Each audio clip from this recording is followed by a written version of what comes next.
मात्र मास्तरांना धन्यवाद दिले पाहिजे की ते यांना 8-8 घंटे सांभाळतात. लोक म्हणतात महाराज सगळ्या डिपार्टमेंटला पगार कमी, मास्तरांना पगार जास्त असतो. त्याचं कारणच आहे, तुम्ही एक लेकरू सांभाळू शकत नाही, ते 60-60 लेकरं सांभाळतात. डोक्याला हेड्याक येत काय म्हणून पगार जास्त आहे. घरी येऊन त्यांना सॅरिडॉनच घ्यावी लागते महाराज. तुम्ही कोरोनामध्ये त्याचा अनुभव घेतलाय. 2 वर्ष घरी होते ते. बरं ती फौज काही साधी राहत नाही.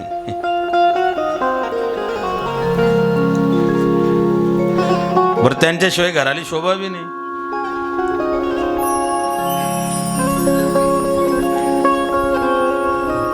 काल आपण बघितलं द्रौपदीने जीवदान दिलं अश्वत्थाम्याला.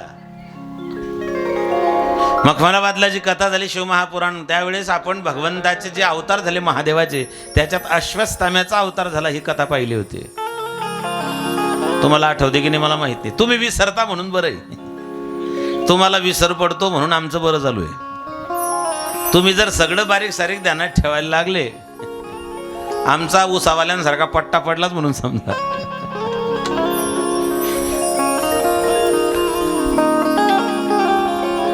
सगळं विसरलं तरी चालेल, पण देवाला विसरू नका. विसरले तया थोर झाले हानी, पचतील खानी 84.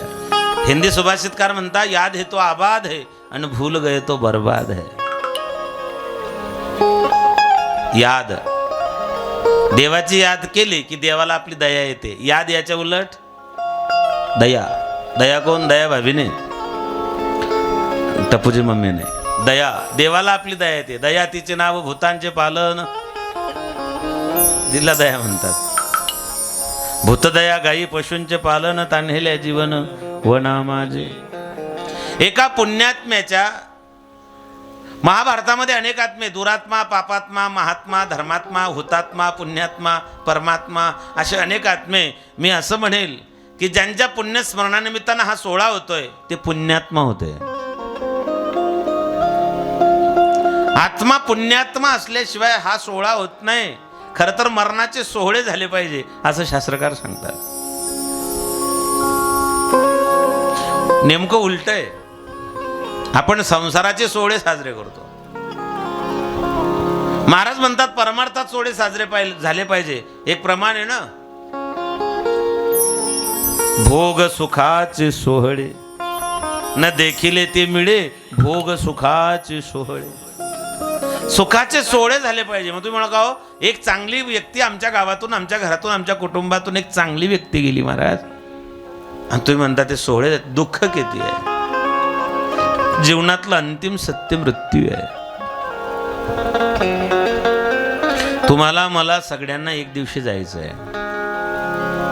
मरण चुकवता येत नाही, कुणालाच चुकवता आलं नाही. मरण चुकवता येत नाही, पण मरण सुधरवता मात्र नक्की येतं. आणि मरण सुधरवण्यासाठीच भागवत आहे. जिवंतपणी आपल्याला गती मिळणार आहे, आणि ज्यांच्या पुण्यस्मरणार्थ आहे त्यांना सद्गती मिळणार आहे. जिवंतपणी गती, गेल्यानंतर सद्गती, हे फक्त भागवतात शक्य आहे. गतीचा विचार केला तर अवघड आहे आपलं. अशी एक म्हण आहे, कुत्र्याला गतीन माणसाला प्रगती सहन होत नाही. कुत्र्याला गती कधीच सहन होत नाही. तुम्ही मोटरसायकल त्याच्यापासून जोरात न्या, कुत्रं सुटलंच पाहिजे सोबत. कुत्रा असा विचार करतो की माझ्यापेक्षा तू जोरात पडतोच कसा. सामान्य म्हण आहे, पण गती ही परमार्थातली गती माय बाप.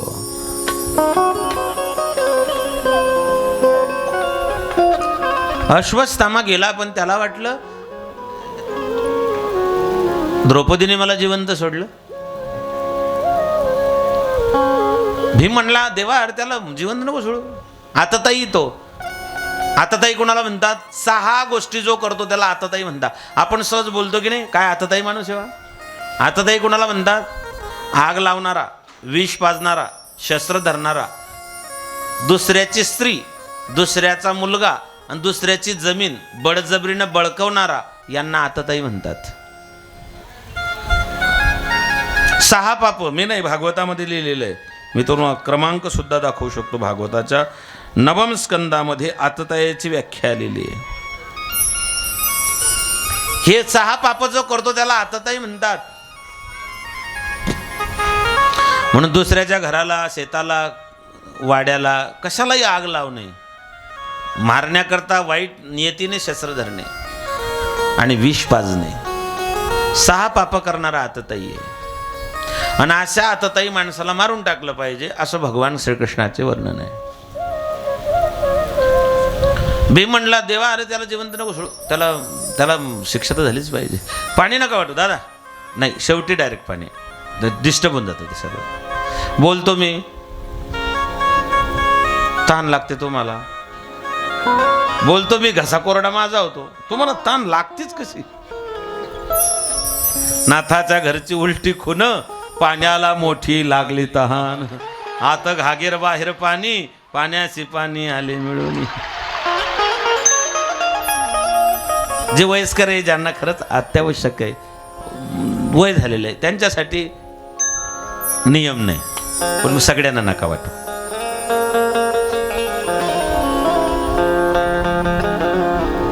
आतताई देव म्हटला, मी नाही बाबा, जिचे मुलं याने मारले, जिचा भाऊ याने मारला, ती शिक्षा करेल नाही ना. द्रौपदीच्या समोरून येऊन उभं केलं, द्रौपदीने जीवदान दिलं. द्रौपदी म्हणले, मला नाही त्याला शिक्षा द्यायची, काय नाही. मग धर्मराज म्हणला, देवा धर्माची तू मूर्ती, पाप पुण्य तुझे हाती, नॉर्मल विकून घेऊन द्या, नॉर्मल एकदम. देवा तू धर्माची मूर्ती ना. म्हणले हो. मग तू सांग शिक्षा काय द्यायची. देव म्हणला, हे बघा हा आतताई ना, याला जिवंत सोडता येत नाही. भीम म्हणला, मग त्याला माझ्या ताब्यात द्या. देव म्हणला, अरे थांब थांब थांब थांब थांब, आतताई आहे, त्याला मारता येत नाही, पण धर्मशास्त्र असं सांगतो तो ब्राह्मण आहे, त्याचा वध करता येत नाही. भीम म्हणला, वा देवा, तुझ्यासारखे 2-4 न्यायाधीश जरा असले ना देशात, कल्याण आहे. देवाने सांगितलं, धर्मशास्त्र आहे भीमाते. बरं, मग म्हणले त्याच्या डोक्याचे 5 पाट काढ, त्याला गावातून हुसकावून दे, अपमान केला म्हणजे वधासारखं आहे.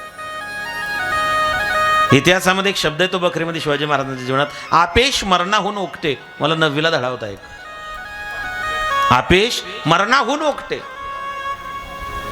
अपमान हे मरणापेक्षा भयानक असतं.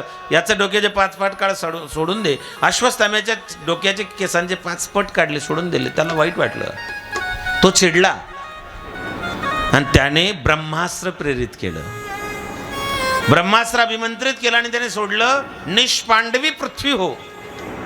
ब्रह्मास्त्र निघालं, आगीचे लोट निघालेले आहेत. ते ब्रह्मास्त्र आता येऊन पांडवांना जाळेल. भगवंताने अर्जुनाला सांगितलं, तूही ब्रह्मास्त्र सोड. अर्जुनाने ब्रह्मास्त्र सोडलं, दोघे ब्रह्मास्त्रांची टक्कर झाली.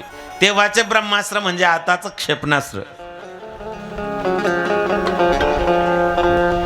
इराणने इकडून क्लस्टर बॉम्ब टाकला इस्रायलवर की त्यांचं डिफेन्स सिस्टम त्याला नेस्तनाबूत करतं की नाही. दोघांची टक्कर होते, ते नेस्तनाबूत होते. व्यासो नारायण आले, त्यांनी सांगितलं, दोघांच्या लढाईमध्ये जगाचा सत्यानाश करतात का. लढाई दोघांची आहे आणि गॅसच्या अंड्यांचा तुटवडा आपल्याला आहे, भांडण त्यांचं आहे, त्रास आपल्याला आहे. 25 तारखेला माझं कीर्तन शिरेगावला, 2 तास डिझेल भेटलं आणि पंपावर झोपायची वेळ आली. मी त्याला म्हणा, अरे थोडंसं तरी दे, मला नांदेडला जायचंय. तुला तो आमचा ड्रायव्हर नाही. अरे महाराज म्हणे. तू म्हणे, मी काय करू, महाराज असो का कोणी असो, माझ्याकडे स्टॉकच नाही, तुम्ही करू काय. तो म्हणला, अरे बाबाला कुठे झोपू इथे पंपावरती. तो म्हणला, माझ्या घरी चाल, पण डिझेल नाही देत. शेवटी जिथे कीर्तन झालं त्यांना फोन केलं, ती मंडळी डिझेल घेऊन आली. मग आम्ही 3 वाजता निघालो. मलाच काय सांगायचं आहे, लढाई दोघांची आहे, त्रास आपल्याला आहे. व्यासांनी सांगितलं, तुम्ही दोघं लढाई करताय, पण सत्यानाश जगाचा होईल. अर्जुना ब्रह्मास्त्र परत पाठव. अर्जुनाने हात जोडले, ब्रह्मास्त्र परत बोलवलं. अश्वत्थाम्याला सांगितलं, तू ब्रह्मास्त्र परत बोलव. त्याने सांगितलं, महाराज मला ब्रह्मास्त्र परत बोलवता येत नाही. का. तो म्हणला, मी ब्रह्मास्त्र माझ्या बापाकडून चोरून शिकलेलो आहे, मला फक्त ब्रह्मास्त्र सोडता येतं, परत बोलवता येत नाही. जो बीत गई सो बीत गई, तकदीर का शिकवा कौन करे. जो तीर कमान से निकल गया, उस तीर का पीछा कौन करे. एकदा तोंडातून निघून गेलेला शब्द आणि कमानीमधून निघून गेलेला बाण परत कधीच येत नाही. शेवटी भगवंताने पाची पांडवांचं रक्षण ब्रह्मास्त्रापासून केलं, पण त्याने निष्पांडवी पृथ्वी हो हा शब्द वापरला होता, म्हणजे पांडवांच्या वंशात कोणीच जगायला नको. मग सगळे मेले होते, 5 पांडव जिवंत होते, द्रौपदीचे 5 मुलं काल मेले आपण पाहिलं. उत्तरेच्या गर्भामध्ये अभिमन्यूचा अंकुर वाढत होता. पोरं अजून बोलतायत बरं आहे.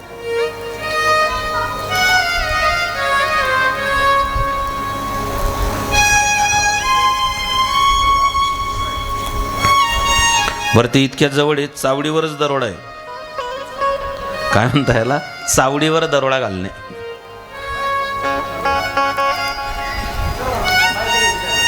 त्यांना बाहेर आणून बसवायचं, थोडं थोडं डाळ भात द्या खायला, सुस्तेल की झोपतील.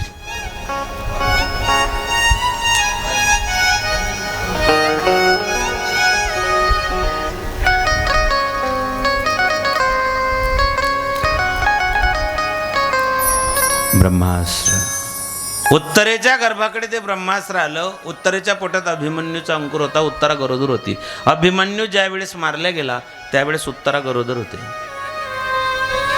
तो सुद्धा मागे उरायला नको म्हणून ब्रह्मास्त्र उत्तरेकडे धावत आलं आणि उत्तरेनं भगवंताचा धावा केलेला आहे. कृष्णा धावरे लवकरी संकट पडले भारी, कृष्णा धावरे लवकरी संकट पडले भारी.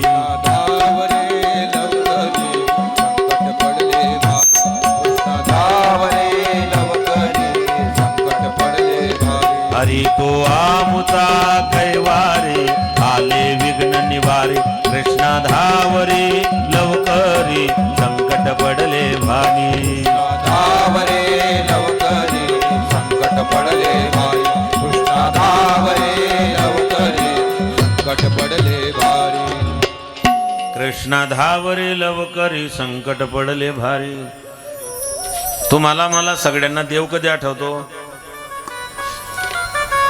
तुम्हाला मला आपण सगळेच एकाच रांगेत आहे. आपल्याला देव कधी आठवतो? देव सोपं उत्तर आहे. अंगाला आला ताप, देव माझा बाप. अंगाचा गेला ताप, मी देवाच्या बापाचा बाप. उत्तरेनं भगवंताचा धावा केला की देवा या संकटातून मला बाहेर काढ. देव उत्तरेच्या समोर उभे राहिले, तिला सांगितलं बाळ डोळे झाक, डोळे लाव आणि मनात मातृभाव जागृत कर. उत्तरेनं डोळे बंद केले आणि मातृभाव जागृत केला. भगवंतानं सूक्ष्म रूप धरून, हॅलो हॅलो विको नका रिपीट बंद करा. भगवंतानं सूक्ष्म रूपाने उत्तरेच्या गर्भामध्ये प्रवेश केला, जो भगवान गर्भामध्ये कधीच जात नाही. देवाचा अयोनी संभव जन्म आहे. देव जन्म घेत नाही, देव जन्माला जात नाही, देव गर्भात जात नाही. भगवंत सूक्ष्म रूपाने उत्तरेच्या गर्भामध्ये गेलेत. येणाऱ्या ब्रह्मास्त्राला भगवंताने गदा आणि चक्रापासून त्याचं रक्षण केलं. पाहि पाहि महायोगीन देवदेव जगत्पतिन्यान्नं तद् भयं पश्ये यत्र मृत्यु परस्परम अभिद्रवति मामिषं शरस्वतात्यो विभो कामं दहतु नामाथ मामे गर्भो निपात्यताम. देवानं गर्भाचं रक्षण केलं, भगवान समोर प्रकट झालेत. उत्तरेला चल बाळ आता कसं वाटतं? म्हणले देवा आता स्वस्त आहे. कुणाच्याच लक्षात आलं नाही काय झालं, पण कुंतीच्या ध्यानात आलं. जसं देवाच्या समोर जीवाची चालाकी चालत नाही, तसं भक्तांच्या समोर देवाची चालाकी चालत नाही. कुंतीने विचारलं देवा आज तू माझा वंश निर्वंश होण्यापासून वाचवलेले, तुझे उपकार आहेत माझ्यावर. देवाने सांगितलं आता काय बोलते? कुंतीने म्हणावं हे कृष्ण, हे जगतपती, हे जगतबंधू, जगन्निवास, जगतपिता. देव म्हणला आता आता आता थांब.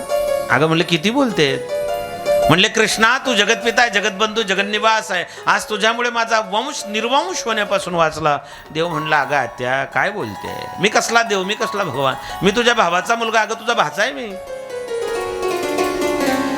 कुंती मातेने सांगितलं देवा हेच तर लीला है तुझे. कभी किसी को बुआ बना लेते हो, कभी किसी के भांजे बन जाते हो, लेकिन ये क्यों भूल जाते कि सबके परदादा आप ही हो. मी तुला ओळखलेलं आहे. देवाने सांगितलं ठीक आहे, ओळखलंय ना, मग तुला काय मागायचंय ते माग, घे मागून. कुंतीने पदर पसरला.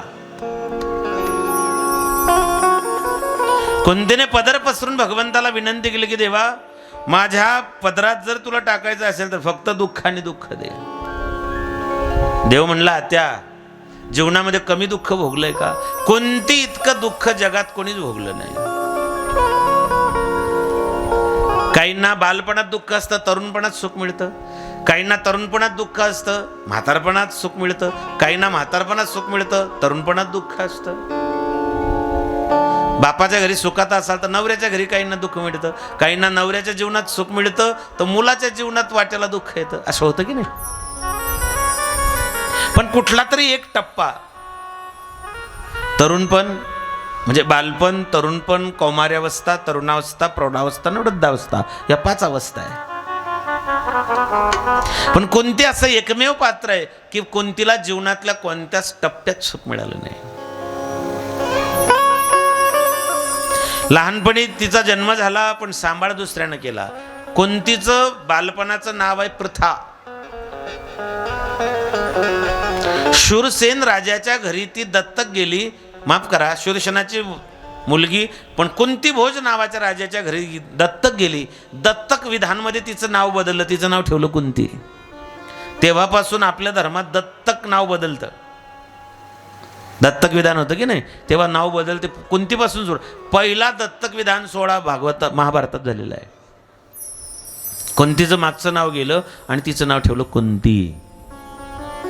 म्हणजे तुला बालपणी मायबापांचं सुख मिळालं नाही. त्या तरुणपणामध्ये तुझं लग्न असं माणसासोबत झालं ज्याला जन्माला आल्याबरोबर पंडू नावाचा रोग झालेला आहे, पिलिया रोग. तरी तू ते ऍक्सेप्ट केलं जीवनामध्ये. चला, जे काय म्हणतो ना आपण, पदरी पडलं गोड झालं ना. जे पदरामध्ये, जे नशिबामध्ये, जे प्रारब्धात होतं ते मला मिळालं, त्याच्यात तू आनंदी होती. एवढ्यावरती भागलं नाही. तुझ्या नवऱ्याला शाप होता. स्त्री संग केला की जीव जाईल. तुझ्या नवऱ्याला शाप होता. तुझा नवरा वनवासी बनून जंगलात राहिला.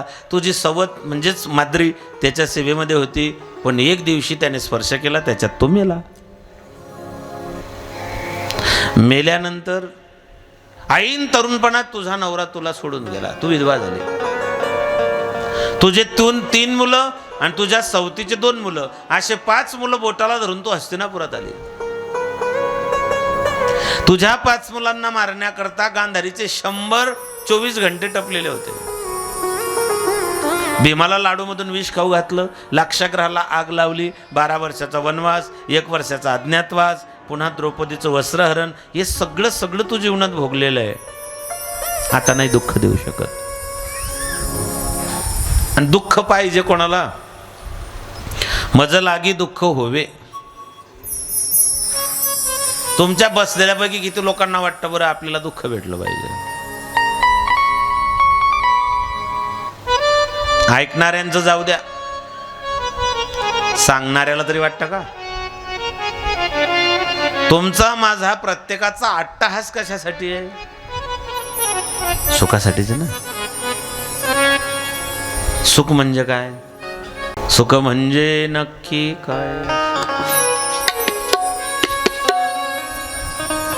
कळालं का? मालिका संपून गेली पण कळालं नाही सुख म्हणजे नक्की काय असतं. ना गौरीला कळालं, ना माई साहेबाला कळालं. कोरोनामध्ये माझ्याही पाठ झाल्या होत्या त्या मालिकेत. घरी असलं की आपल्याला रिमोटला हातच लावता येत नाही. मुकाट्यानं गपचिप जे चालू आहे ते पाहायचं. आमच्या घरी तरी दादागिरी तिची आहे. तुमचं तुम्हाला माहिती भाऊ, आपण आपला विषय मांडला. तुमचं कसं आहे, आमच्या पावत्या फाडल्या की तुम्हाला बरं वाटतं. नाही कळत सुख. ज्या लेकरांना सुखाची परिभाषा ठाऊक नाही ते लेकरू सुद्धा म्हणतं देव बाप्पा मला सुखी ठेव. आणि आता मी तुला दुःखी नाही, आता नाही दुःख देऊ शकत. नाही शक्य ते. ठीक आहे. देवाने सांगितलं 54 दिवसापासून एक महात्मा माझी वाट पाहतोय. मग 5 पांडव, द्रौपदी, कुंती या सगळ्यांना घेऊन भगवान परमात्मा कुरुक्षेत्रावर गेले. 54 दिवसापासून भीष्माचार्य बाणाच्या शरपंजर पडलेले आहेत. भगवान तिथे गेले. भीष्माचार्यांनी देवाला पाहिलं. इतना तो करना स्वामी, जब प्राण तन से निकले. इतना तो करना स्वामी, जब प्राण तन से निकले. गोविंद नाम लेकर फिर प्राण तन से निकले.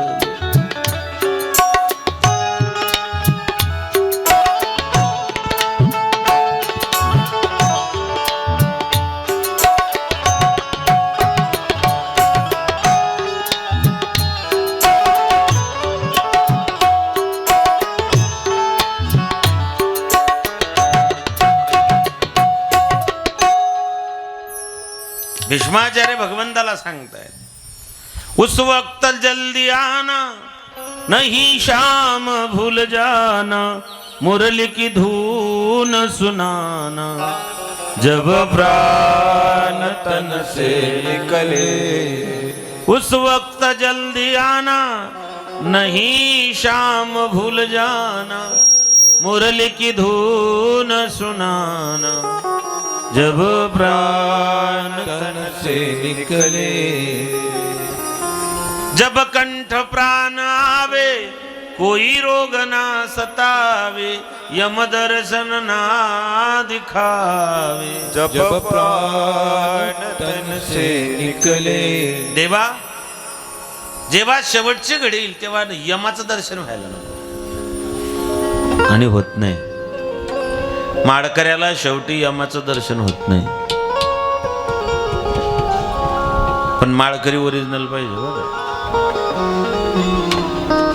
काय शब्द आहे? वैष्णव निका, निका निका निका पाहिजे. निका.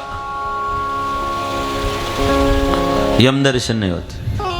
भगवान आले. भीष्मानं भगवंताचं स्वागत केलं. देवा, शरपंजरी पडलेलं आहे. आयुष्यभर मी पुण्यात्मा म्हणून जगलो रे. देवा, आयुष्यात कधीच पाप केलं नाही, तरी मला 54 दिवस बाणावरती पडावं लागलं. ध्यान देऊ नाही का?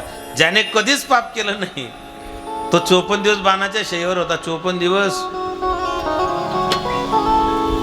देव म्हणला, सांगतो ना महाराज.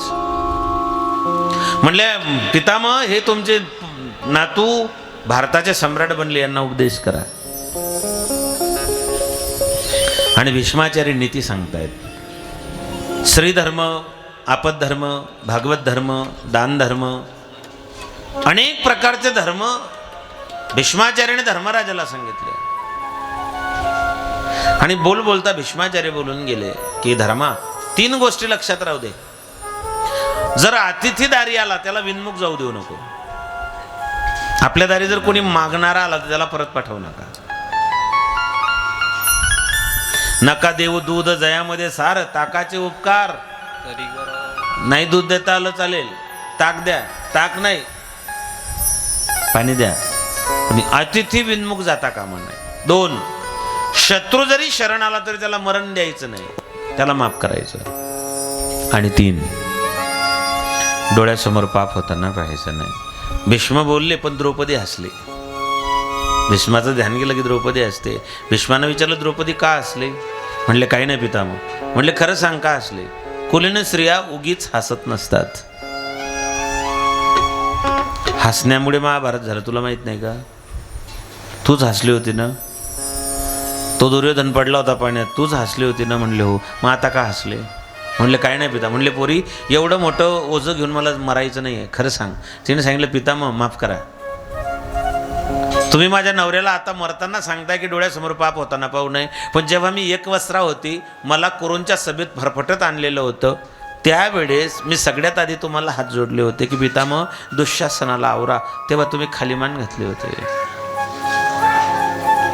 आणि तुम्ही माझ्या नवऱ्याला आता सांगताय डोळ्यासमोर पाप होऊ नये.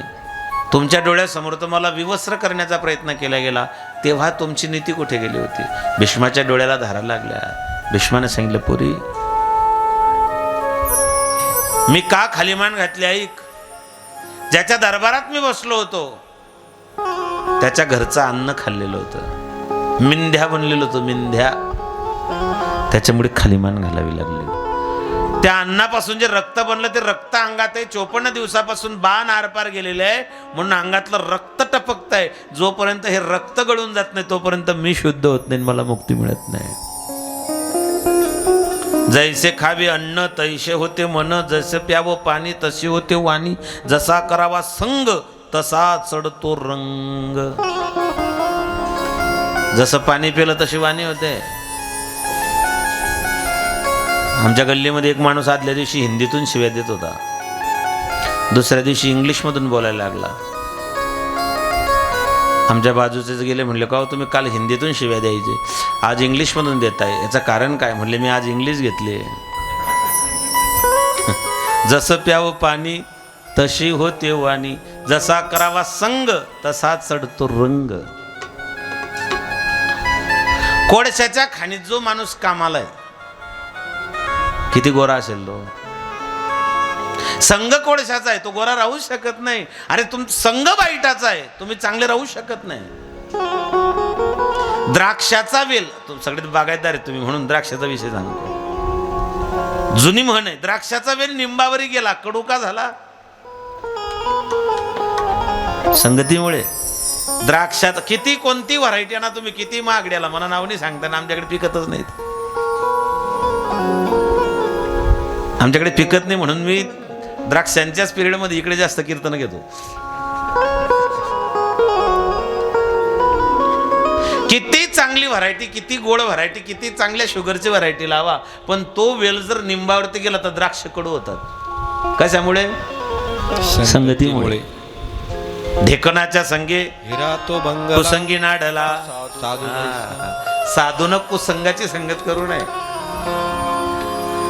ओढाळाच्या संगे सात्विक नासली, क्षणयक घडली समागमी. ओढाळ गाय, आणि त्या ओढाळ गायीच्या संगतीत जर चांगली गाय गेली तर मार कोण खात? चांगली. माझी गुरुमाऊली फार गोड दृष्टांत द्यायचे. ते म्हणायचे जी सात्विक गाय ती खुंट्याला बांधलेली असायची, ओढाळ गाय दावं तोडून निघून जायची, आणि जी सात्विक होती ती कडबा कुट्टी खाऊन तिची तब्येत खराब झाली. ओढाळ गायने एक दिवशी दावं तोडलं, आणि ती त्या सात्विक गायला म्हणले, अगं म्हणले काय कडबा कुट्टी खाती, सुका चारा, चाल म्हणले तोड दावं, लई चांगला घास आहे म्हणले तिकडे चेअरमनच्या वावरामध्ये. ती म्हणले बाई कडबा कुट्टी चांगलं आहे माझं, व्यवस्थित आहे. ते म्हणले नाही नाही नाही, हिरवा गार चारा आहे म्हणले, तोड दावं.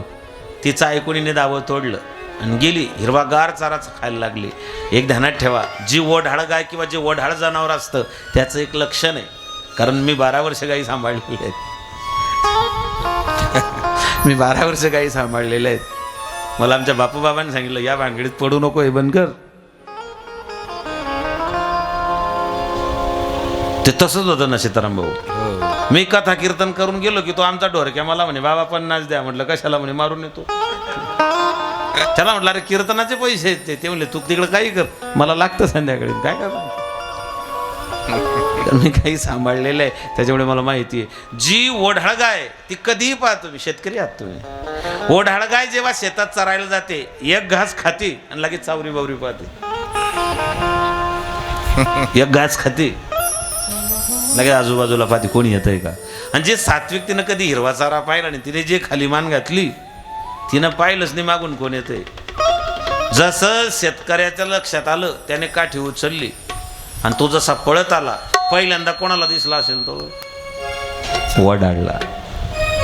भामटी होती ती, तिनं पटकन पाहिलं की तो आला, ती लगेच बांधावरतून निघून गेली. सापडली कोण? सात्विक. ओढाळाच्या संगे सात्विक नासली, क्षण एक घडली समागमे. फार फार मोठा अर्थ सांगून गेला तो कोबरायन त्याच्या. संगत फार महत्वाची आहे. मी पापाच्या घरचं अन्न खाल्लं होतं. जैसे खावे अन्न, म्हणून कुठेही खाऊ नये माणसाने, काहीही खाऊ नये. या मंडपात जे जेवण करतायत तुम्ही ते जेवण नाही आहे, ते अन्नदानही नाही आहे, तो महाप्रसाद आहे. म्हणून ती शंका काढून टाकायची. भागवताच्या मंडपात जेवतायत हा तुमचा महाप्रसाद आहे, हे अन्नदानही नाही. बऱ्याच लोकांना असं वाटतं पुण्यस्मरणाचा कार्यक्रम आहे, जेवण चालू आहे महाराज, श्राद्धाचं आहे. अजिबात नाही. जिथे भागवताचा मंडप आहे ते श्राद्धाचं असू शकत नाही. पवित्र ते अन्न हरिचिंतनी भोजन, ते अन्न पवित्र आहे. जे भगवंताचं चिंतन, हरिपाठ झाल्यावर जेवण आहे का? हरिपाठाच्या आधी आहे? नाही. हरिपाठ झाल्यानंतर जेवण आहे.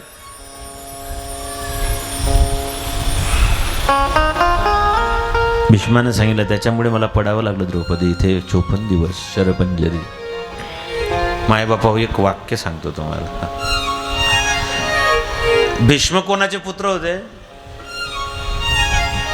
गंगापुत्र. भीष्म कोण होते? गंगेचे पोटी जन्माला आले होते. 8 वसू आहेत. 8 वसू आहेत, त्याच्यातले 7 तिने जन्माला आल्याबरोबर पाण्यात फेकून दिले होते. महाभीष नावाचा राजा होता. गंगा आणि महाभीष यांची नजरानजर झाली. इंद्राने शाप दिला, तुम्ही मृत्यू लोकात जाल. 8 वसूंना शाप होता. ते म्हणले आम्हालाही मुक्त व्हायचंय. मग तिने सांगितलं मी तुम्हाला मुक्त करेन, पण 7 वसूंनी सांगितलं आम्हाला 7 मुक्त करा. 8वा जो वसू आहे त्याला मुक्त करणार आणि त्याला जरा त्याचा लॉंग टर्म आहे म्हणले, त्याचा 12 वर्षाचा. मग 7 गेले ना, सगळंच बंद झालं. मॉनिटर सगळं बंद झालं.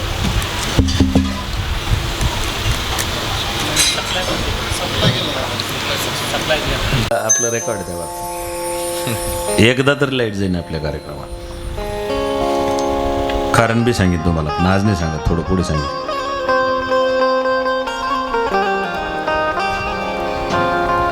काय सांगत होतं?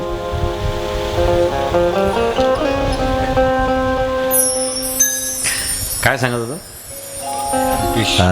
गंगापुत्र भीष्म, 8 वसू, 7 जन्माला आल्याबरोबर तिने नदीत फेकले, गंगेत. 8वा फेकायला निघाली. नवऱ्याने सांगितलं तुला तर फेकताना नाही. अगं म्हणले आई एका नागिन आहे तू. नागिन का म्हणतात? नागिन इकडून अंडी घालत जाते आणि अंडी अशा ठिकाणी घालते उतारावर घालते. म्हणजे इकडून अंडी घालत गेली की ते घरंगडत खाली येतात. आणि ती नागिनीचं तोंड फिरलं की ती पुन्हा ती अंडी खाते. ते म्हणून जास्त साप नाहीत. तिने घातलेली अंडी जर सगळी जन्माला आली तर आपल्या प्रत्येकाच्या घरात साप राहिले असते. अशा हाताने उचलून ठेवावं लागले असते. नूडल नाही, मग सापच सापडले. नूडल पाहिजे गरजच नव्हती, सापच उचलून ठेवावे लागले असते.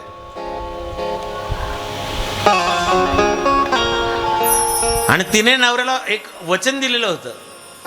तिने सांगितलं तुम्ही तुमच्यासोबत लग्न करेल, पण एक अट आहे, ज्या दिवशी मला विरोध कराल त्या दिवशी मी सोडून निघून जाईल. त्याने शेवटी तिने 7 मुलं मारलेले पाहिले. 8व्याला त्याने विरोध केला. ती म्हणली मी जाते, पण पोराला सोबत घेऊन जाते. ती पोराला सोबत घेऊन गेली. त्या पोराचं नाव होतं देवव्रत. परवा सांगेन आता ती उरलेली कथा. म्हणजे भीष्म गंगापुत्र होते, गंगेच्या पोटी जन्माला आले होते. मग गंगापुत्र भीष्माला सुद्धा बाणावरती 54 दिवस झोपावं लागलं. म्हणजे त्यांना कर्म चुकले नाही. मला सांगा, गंगेच्या पोटी जन्माला आलेल्या गंगापुत्र भीष्मांना कर्म चुकले नाही, तर आपण वर्षातून 1 दिवस गंगेत डुबके मारल्यावर आपले कर्म चुकतील का?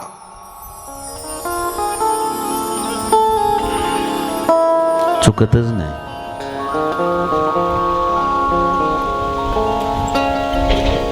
भीष्माला भगवंतानं मुक्ती दिली.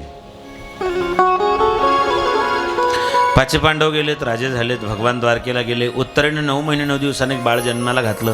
बाळ अत्यंत गोंडस होतं, सुंदर होतं. फक्त ते जन्माला आल्यानंतर प्रत्येकाच्या चेहऱ्याकडे परीक्षा करायचं, पाहायचं, निरखून पाहायचं, उदास व्हायचं. आणि मग धर्मराजाने व्यासांना विचारलं की महाराज हे बाळ विचित्र आहे, कोणाच्याही चेहऱ्याकडे पाहतं उदास होतं. व्यासांनी सांगितलं राजा, अरे हे भाग्यवान देवाचं भक्त आहे. जगामध्ये आतापर्यंत लोकांनी जन्म आधी घेतला आणि देवाचं दर्शन नंतर घेतलं. याने आधी देवाचं दर्शन आईच्या पोटात घेतलं आणि मग याने जन्म घेतलेला आहे. याचं नाव परीक्षित ठेव. परीक्षा करतो ना चेहऱ्याचे, म्हणून परीक्षित. मुलाचं नाव परीक्षित ठेवण्यात आलं. 9 महिने 9 दिवस पूर्णत्वाला गेले. बाळ जन्माला आलं. त्यांनी परीक्षा म्हणून त्याचं नाव परीक्षित ठेवण्यात आलं. भगवान त्याच्या बारशाला आले.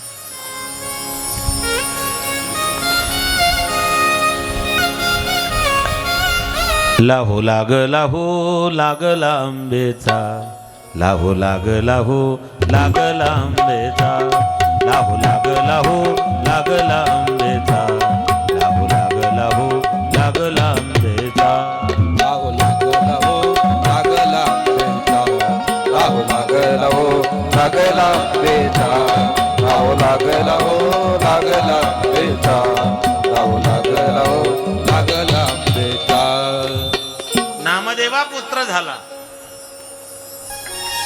भगवान बारशाला आलेच. उत्तरेच्या बाळाच्या बारशाला भगवान आले. धर्मराजाने बाळाला भगवंताकडे दिलं. त्या बाळाने देवाच्या चेहऱ्याकडे एकदा पाहिलं आणि पहिल्यांदा आयुष्यात हसलं.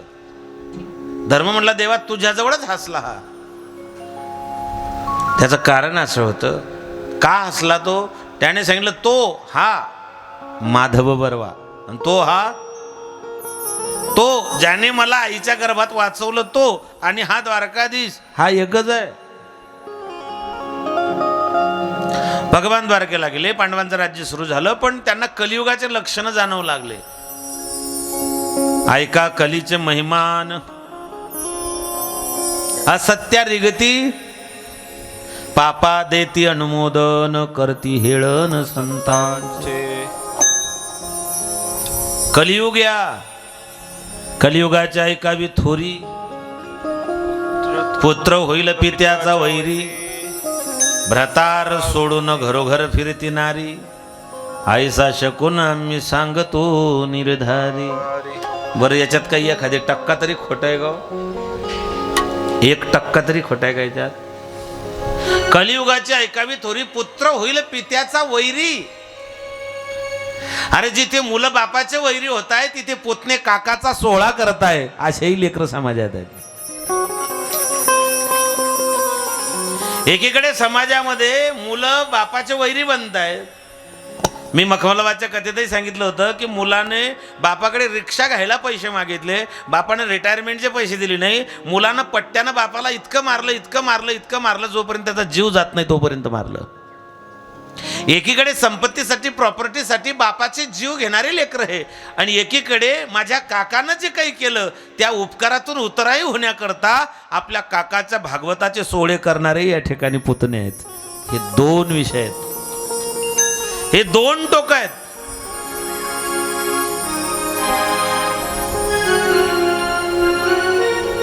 या न्यायाला अनुसरून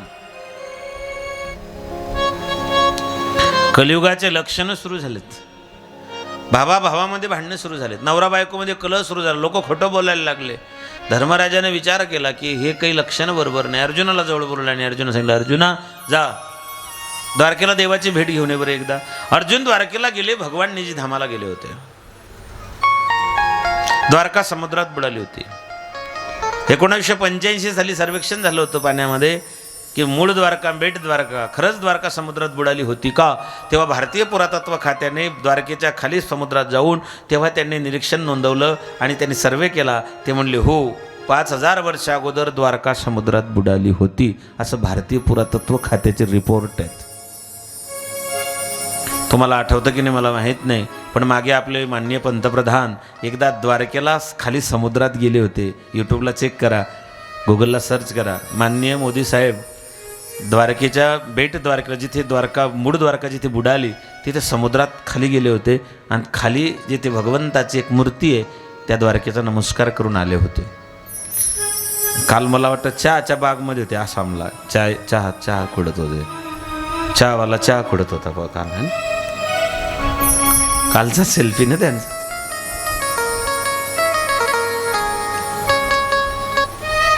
भगवान निज धामाला गेले. द्वारका समुद्रात बुडाली. ध्यान देऊन ऐका. द्वारका कशाची होती? द्वारका कशाची होती? RCCची. लोड बेरिंगची, सिमेंटची. कशाची होती मग? सोन्याची होती. द्वारका कशाची होती? सोन्याची होती. आणि लंका कशाची होती? लंका सोन्याची, द्वारका सोन्याची. लंका जडाली आणि द्वारका बुडाली. काय झालं? लंका जडाली, द्वारका बुडाली. ध्यान ठेवा. सोन्याची रावणाची लंका जडाली, द्वारकेची कृष्णाची द्वारका बुडाली. ज्यांना वाटत असेल आपली लंका किंवा द्वारका जडू किंवा बुडू नये, लंकेत सोनं होतं पण संस्कार नव्हते. द्वारकेत सोनं होतं पण देवाच्या लेकरांना संस्कार नव्हते. सोनं होतं संस्कार नव्हतं. म्हणजे प्रॉपर्टी होती पण संस्कार नव्हते. म्हणून नुसती प्रॉपर्टी कमवून मागे ठेवू नका. प्रॉपर्टी सोबत तुमच्या लेकरांना संस्कारही द्या. लेकरांना संस्कार दिले तर ते प्रॉपर्टी कमवतील, पण प्रॉपर्टी दिली संस्कार दिले नाही, तुमच्या डोळ्या देखत सत्यानाश करतील. असे किती उदाहरणं सांगू. संस्काराने संपत्ती कमवता येते, पण संपत्तीने संस्कार खरेदी करता येत नाही. द्यावे लागतात ते. तुमच्या मुलाला भाकरी नाही मिळाले तरी चालेल, तुमचा मुलगा एखादी दिवस उपवाशी झोपला तरी चालेल. भाकरी नसली तर त्याला वडापाव खाऊ घाला, वडापाव नाही भेटला तर बिस्किट खाऊ घाला, बिस्किट नाही भेटला तर लिंबू पाणी देऊन त्याला जगवा, तेही नाही भेटलं तर गरम पाण्याने त्याला. आता तशी काही वेळ नाही, पण सांगतोय फक्त. त्याला गादी नाही मिळाली तर त्याला चादरवरती झोपू घाला, त्याला चादर नाही मिळाली त्याला न्यूजपेपरवरती झोपवा, पण नवऱ्यानं पापानं कमवलेल्या पैशाचे काजू बदाम खाऊ घालू नका. आज बरे वाटतील ते.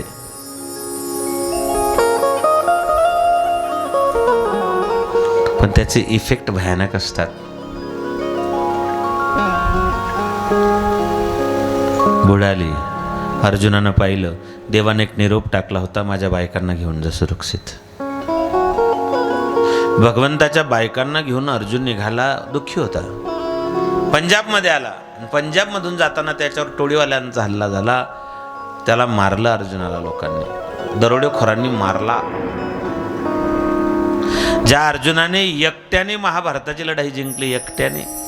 ज्ञानोबराय काय तोंड भरून कौतुक करतं ज्ञानेश्वरीमध्ये, तुवा संग्रामी हरू जिंकिला, निवात कवचांचा टाहो फोडिला, पोवाडा तू केला गंधर्वासी. ज्ञानोबराय काय म्हणतात की तुवा संग्रामी हरू जिंकिला. हरू म्हणजे महादेव. अर्जुना तू एकट्याने महाभारत, अरे तू महादेवाला हरवलं लढाईमध्ये आणि तुला टोळीवाल्यांनी मारलं. काय कारण होतं? तुलसी नर का क्या कहूं, समय बड़ा बलवान, काबा लोटी गोपिका वही अर्जुन वही बाण. समय चक्र बड़ा बलवान होता है, इसका नाप न पाया कोई. एक चक्र था जो भगवान श्री कृष्ण के हाथों में लहराया, दूसरा चक्र था जिसने झंडे पे लगाया, तीसरा चक्र था जिसने आजादी का अलग जगाया. समय चक्र बड़ा बलवान होता है. एक दिन ऐसा आया कि इंदिरा गांधी को भी जेल में भिजवाया. इंदिरा गांधीला जेल झाली होती की नाही आणीबाणीमध्ये. 75-77चा काहीतरी कालखंड आहे, त्यावेळेस इंदिरा गांधीला जेल झाली होती, आणीबाणी लावली. त्याच्यानंतर जयप्रकाश JP यांचं आंदोलन वगैरे, मग बऱ्याच गोष्टी देशात घडामोडी झाल्या आणि श्रीमती इंदिरा गांधीला त्या ठिकाणी जेलमध्ये जावं लागलं होतं. समय असतो, समय, वेळ. त्याला वक्त म्हणा, समय म्हणा, वेळ म्हणा, टाईम म्हणा, काही म्हणा, पण त्याच्यासाठी फार गोड चिंतन सावता महाराजांनी केलेलं आहे. महाराज म्हणतात, तुकोबाराय गात्यात म्हणतात, बरवी ही वेळ सापडली संधी, साह्य झाली बुद्धी संचितासी. आणि सावता महाराज म्हणतात, समयासी सादर भावे, समयासी सादर भावे.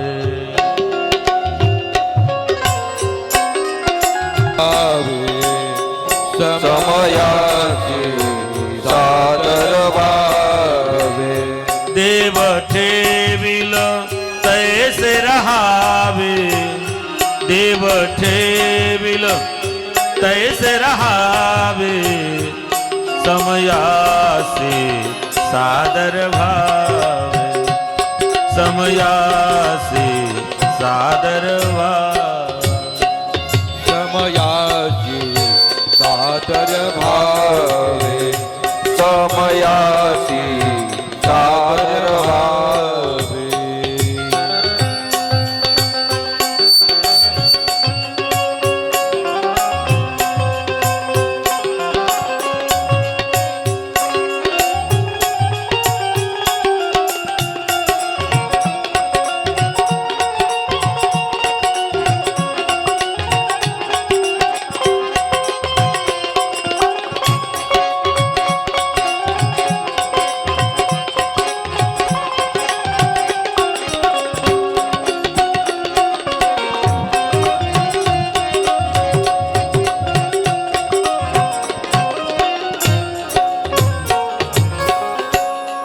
कोण्या दिवशी बसून हत्तीवर कोण्या दिवशी पालकी सुभेदार, कोण्या दिवशी पायाचा चाकर चालत जावे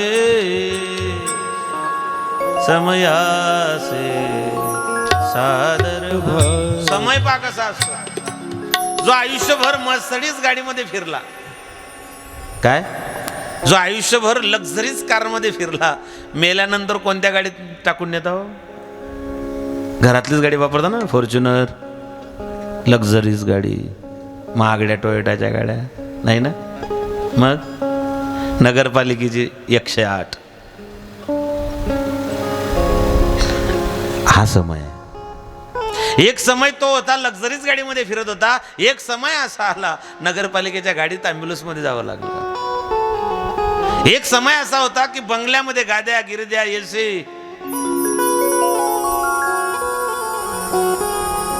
एसी रूम मध्ये झोपत होता. एक समय असा आला, कोण्या दिवशी स्मशानी जाऊन एकटे राहावे समयासे सादर व्हावे. एक सांगू माय बापू, वाकड्या तिकड्या लाकडांचा तुम्हाला किती तिटकारा वाटला तरी आपली शेवटची महापूजा त्याच्यातच होणार आहे. स्मशान या शब्दाबद्दल तुम्हाला किती धडकी भरत असली तरी तुमचा माझा शेवटचा मुक्काम तिथेच आहे. बरं, किती जीव लावा कोणाला, किती जीव लावा, किती प्रेम करा, ती जीवलग व्यक्ती एक रातभर तरी थांबते का हो आपण पेटवल्यावर स्मशानात? की नाही बॉयचा जीव घाबरत असेल, एकटा जात नव्हता बाहेर, अर्धा घंटा बसू त्याच्याकडे गप्पा मारायला. ज्याला जीव लावला आयुष्यभर, ज्याच्यासोबत संसार केला, खूप जीव होता, नवरा असो का बायको असो, दोघापैकी एक मेला, दोघांचा एकमेकात खूप जीव होता, रात्रभर ठेवायचा होता, सगळे त्या ठिकाणी बाकीच्या घराच्या बाहेर निघून गेले आणि त्याने सांगितलं, बघा तुमचा लई एकमेकात जीव होता हो, तुमचा जोडा फुटला आहे, आता शेवटचं अर्धा पाऊण तास बसा त्याच्याकडे एकटं, आम्ही सगळे बाहेर बसतो, 15 मिनिट तरी थांबाल का? नाही हो, हे वास्तव आहे, ही रियालिटी जीवनातली, ही वस्तुस्थिती आहे. कोण्या दिवशी स्मशानी जाऊन एकटे राहावे समयासे सादर व्हावे. कोण्या दिवशी बसून याच मनी, कोण्या दिवशी द्रव्याची साठवणी, कोण्या दिवशी काहीच नाही खायला, ईडभर काहीच भेटत नाही, आणि काही दिवस असे येतात की 3-3, 4-4 वेळा जेवण करावं लागतं. अशी वेळ येते की नाही एखाद्या वेळेस येते. समयाशी सादर व्हा, ठेविले आनंदे, जैशी स्थिती आहे जे आहे त्याच्यात समाधानी राहा. समय अर्जुनाला मारलं त्यांनी, अर्जुनाचा चेहरा मलिन झाला. धर्माने विचारलं, अर्जुना काय झालं बाबा? म्हणले, देव निजधामाला गेले. निजधामाला गेले म्हटल्याबरोबर कुंतीने जीव सोडला. काय जीव असेल कोणत्या त्याचा देवात? देव गेले म्हटलं एवढंच ऐकलं तर जीव सोडला. धोंडा महाराज आणि गुंडा महाराज, देगलूरकर महाराजांचे, चंद्रशेखर महाराजांचे वडील आणि श्री गुरु चैतन्य महाराजांचे वडील. महाराज 4-4 महिने कार्यक्रमाला जायचे. भानुदास महाराज घरामध्ये होते. 4-4 महिने कार्यक्रम म्हणजे चातुर्मासाचा कार्यक्रमाला गेले. कशानंतरी भांडण झालं. मला वाटतं मुलगा गेला, लवकर घरी आले नाही, याचा राग बायकोला आला. बोलल्याच नाही, मालकाशी बोलल्याच नाही, बोलत नव्हत्या. पण महाराज उठले, स्नान संध्या आटोपल्या की त्यांच्या धर्मपत्नी जायच्या, नमस्कार करायचे, बोलायचं नाही. महाराज गेलेत. आईसाहेबांनी स्नान संध्या आटोपली आणि कुंकू लावणार तितक्यात महाराजांनी मुलाने हात धरला की ऐकून का? त्यांनी एवढं सांगितलं, महाराज गेले, ध्यान देऊन ऐका. महाराज गेले म्हटल्याबरोबर त्या माऊलीने जीव सोडला. असं एखादी तरी उदाहरण आहे का आपल्या माथुरीत? एखादी मखमलाबादमध्ये, आमच्याकडे तर नाही. मला तर माझ्याच घरची गॅरंटी नाही. कोण गॅरंटी घेणार आहे आपल्याला? कोणीच कोणासाठी मरत नाही. सध्या बरं आहे, पाकिट येत आहे दोघी टाईम, त्याच्यामुळे ही वस्तुस्थिती जीवनातली. ज्यांना कळालं त्यांची सरली अरझार झाला सफळ व्यापार. किस धुन में बैठा है बावरे, किस्मत में मस्ताना है. किस धुन में बैठा है बावरे, किस्मत में मस्ताना है.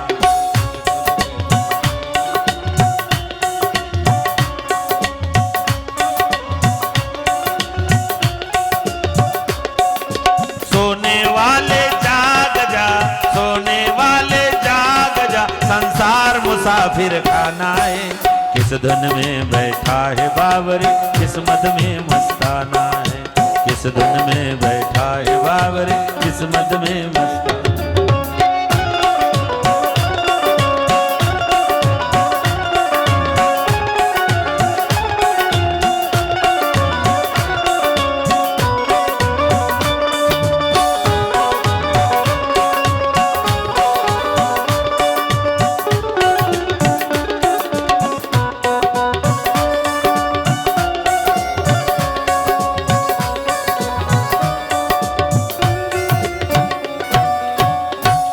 सोने वाले जाग जा, संसार मुसाफिर खाना है. याचं मराठीत ट्रान्सलेशन नामदेवराय करतात. उठा जागे भरे आता, स्मरण करा पंढरीनाथा. भावी चरणी ठेवा माथा, चुकवी व्यथा जन्माचा. पुढचे शब्द आहे का? धन दारा पुत्र जन बंधू सोयरे पिशून. किती नाव सांगितले आहे का? धन दारा पुत्र बंधू सोयरे. दारा म्हणजे काय? दारा शेंगणे. दारा म्हणजे दारा शेंगणे. दारा म्हणजे पत्नी, बायको, पत्नी. दारा म्हणजे पत्नी. धन दारा पुत्र जन बंधू सोयरे पिशून सर्व मिथ्या. काय शब्द आहे? कोणाचे शब्द आहे? भोजगरचे, खोटं. नामदेवरायांचे शब्द आहे. सर्व मिथ्या हे जाणून शरणरी घाली. माया विघ्ने भ्रमला खरे, म्हणतो मी माझेने घरे. हे तो संपत्तीचे साचो जाईल. काळ जपत असे महा ध्यानी रहा. काय करा मग? क्षणाक्षणा नाम स्मरा, मुक्ती सायुज्यता वरा. हेची करा विष्णुदास विनवीना. भूलू नका भव धरी अंतरी निज. वा विष्णुदास विनवी नामा, भूलू नका भव कामा.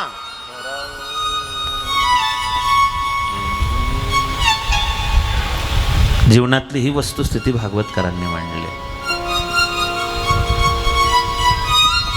कोणती गेली?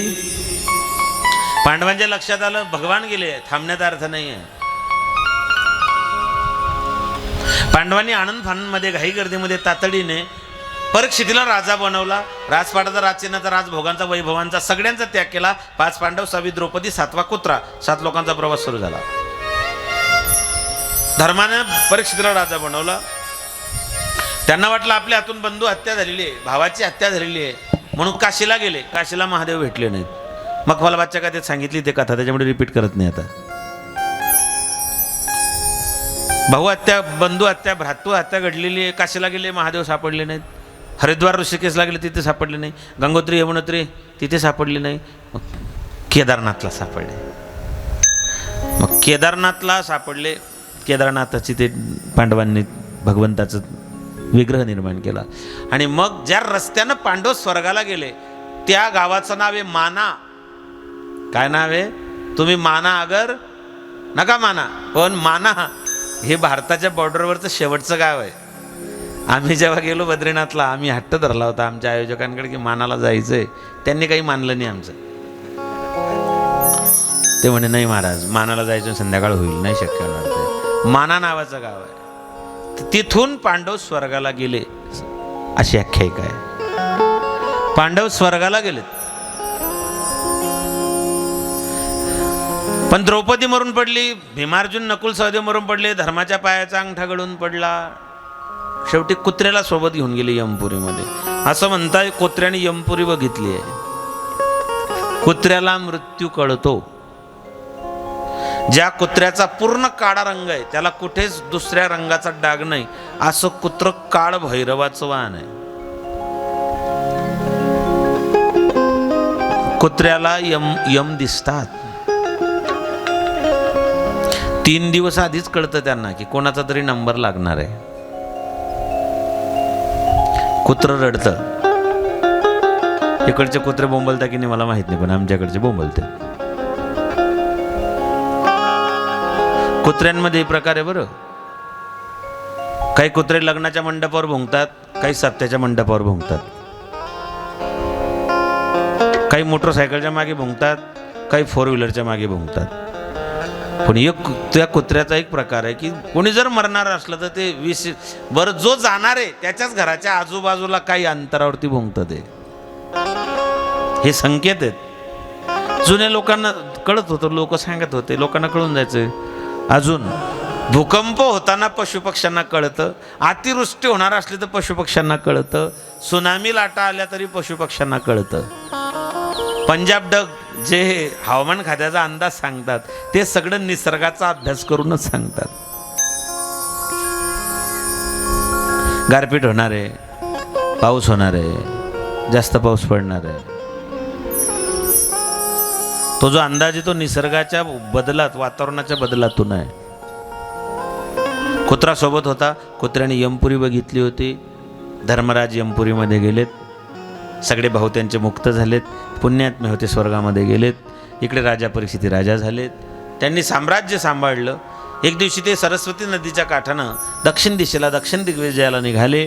त्यांनी बघितलं एक गोमाता आहे, तिचे 3 पाय तोडलेले, 4थ्या पायाला एक काळाकुट्ट माणूस मारतोय. परीक्षिती गेले. त्यांनी त्या राजाला थांबवलं. तेव्हा गाईचं आणि धर्माचं संभाषण सुरू होतं. याने परीक्षितीने विचारलं की माते तू कोण आहे? तिने सांगितलं राजा मी धरती माता आहे. माझे 3 पाय याने तोडलेले, धर्म, पवित्रता, दया, दान, हे 4 पायावरती मी उभी आहे. त्रेता, त्रेता, द्वापार आणि कली. कृतयुगामध्ये धर्म 4 पायावर होता. त्रेतायुगामध्ये 1 पाय कमी झाला. कृतयुगात 1 पाय कमी झाला. त्रेतायुगात 2रा पाय कमी झाला. द्वापारयुगात 3 पाय कमी झाले. कलियुगामध्ये 1च पायावरती धर्म आहे.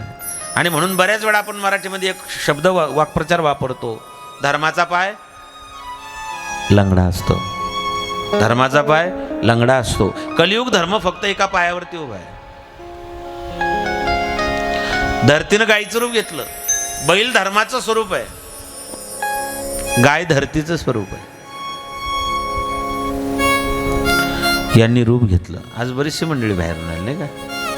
वेळापूरची मंडळी आहे. नितीन भाऊ आले, शुभन दादा आले, आज कांता भाऊ पण आहे का त्याला. मखफालाबादला तब्येत बरी नव्हती, पण आज मखफालाबादची बरीच मंडळी आहेत. रोज रोज रोज रोज आपला आलेख वाढत चालला आता नाही का? रोज वाढत राहील. मी त्या दिवशी मला आनंद होईल ज्या दिवशी स्वयंपाक्यानं केलेले ताटं कमी पडतील. त्या दिवशी मन भरून जाईल आयोजकांचंही ना आमचंही. चला आज भरपूर मंडळी आहे.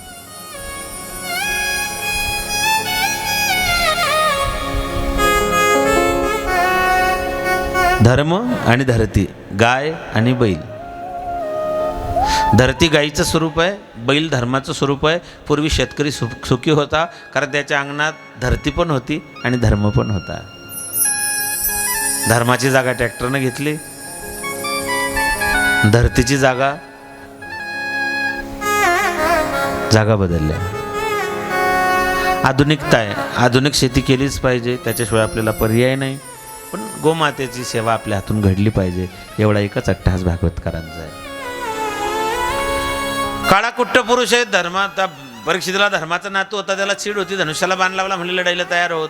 त्याला वाटलं हा पांडवांचा नातू आहे, आपला निभाव लागणार नाही. त्याने परीक्षितीचे पाय धरले, मला जीवदान दे. दिलं. मला तुझ्या राज्यात राहू दे म्हणले. नाही, तू माझ्या राज्यात नाही राहायचं, तू कली आहे. तो म्हणला "अहो, राहू द्या." म्हणले नाही नाही नाही, तू माझ्या राज्यात नाही राहायचं बाबा, कली तू. तो म्हणला राज्यात नका राहू देऊ, 4 ठिकाणं दे ना मला. मग द्युत्यम पाणम श्रियम शुना यत्रा धर्म चतुर्विध. काय काय कुठे कुठे राहतो कलियुग आहे का? जिथे लोक द्यूत खेळतात, द्यूत जुगार, तिथे कलियुग राहतो. जिथे लोक दारू पितात तिथे कलियुग राहतो.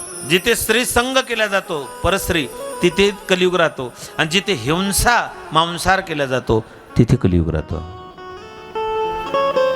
हे 4 ठिकाणं जिथे तिथे कलियुगाचा मुक्काम आहे.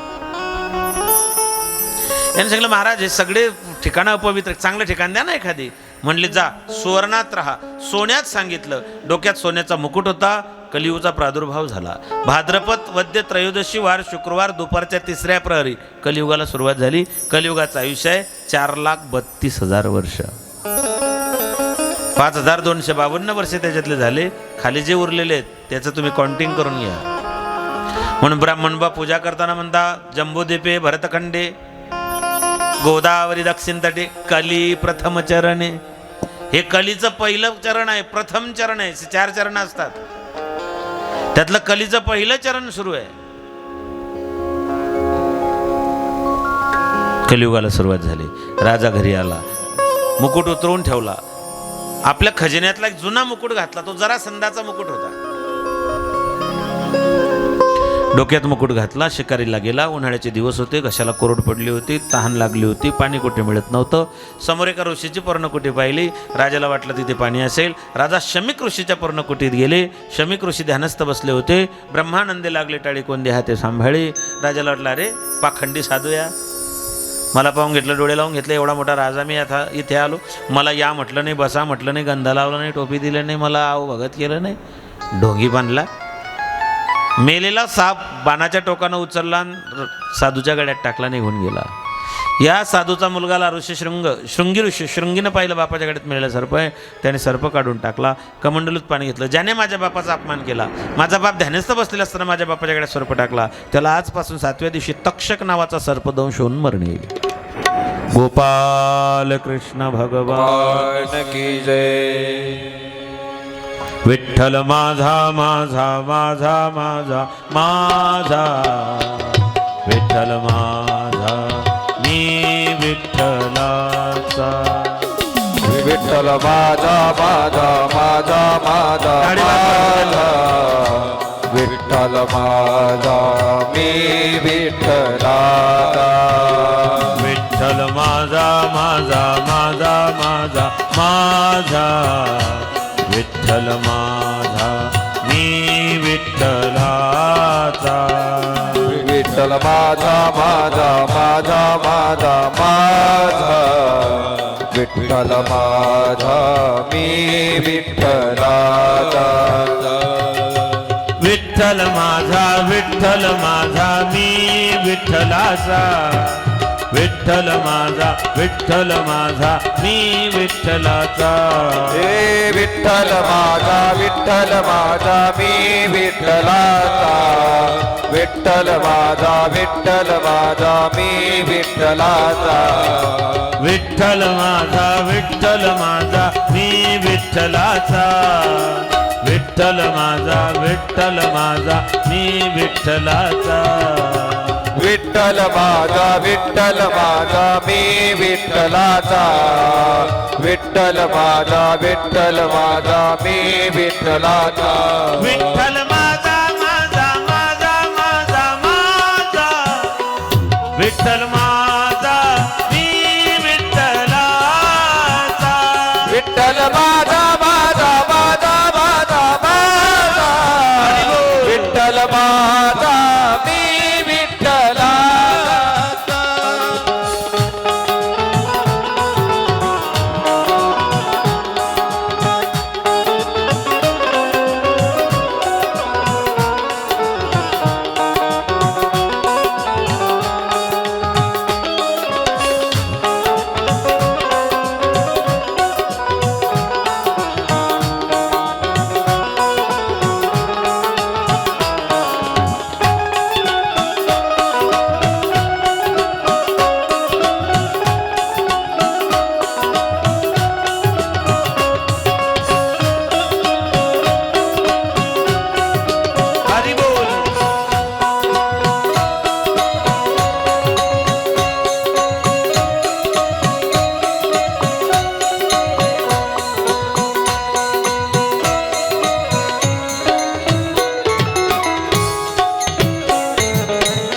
गोपाल कृष्ण भगवान की जय कृष्ण कन्हैया लाल की जय भक्तवत्सल भगवान की जय नमः पार्वते पतये हर हर महादेव मातुलेश्वर भगवान की जय एवमत् गदितं पुष्टवान् यद्वानं ममं नृणायन् प्रियमाननां मनुष्येषु मनीषिणां ब्रह्मचर्यस्तकामस्तु यजेत ब्रह्मणस्पतिम् इन्द्रियमिन्द्रियकामस्तु प्रजाकाम प्रजापतिं देवी माया तु श्रीकाम तेजस्कामो विभावस्वं वसुकामो वसुन् रुद्रात्मिर्व कामोत्थ वीर्यवान्.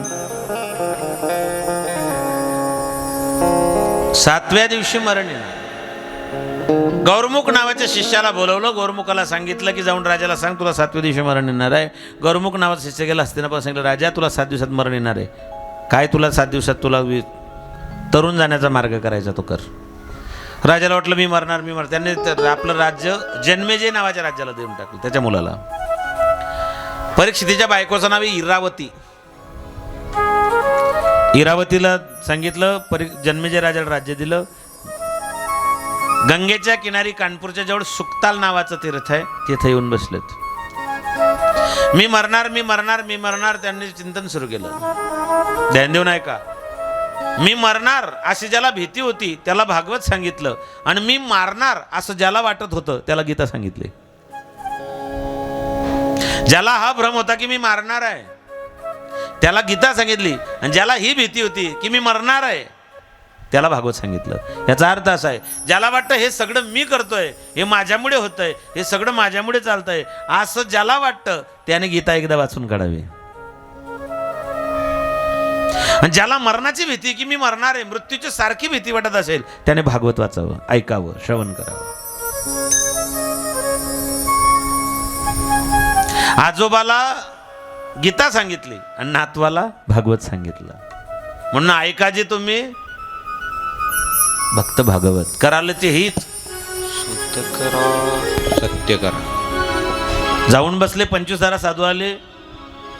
अत्रि वशिष्ठ चवन भरद्वाज अरिष्टमी भृगु अंगिरा पराशर उत्तम देवल आष्टेशन भारद्वाज गौतम पिपलाद और्य देवर्षी नारद देवर्षी ब्रह्मर्षी अनेक ऋषी आले.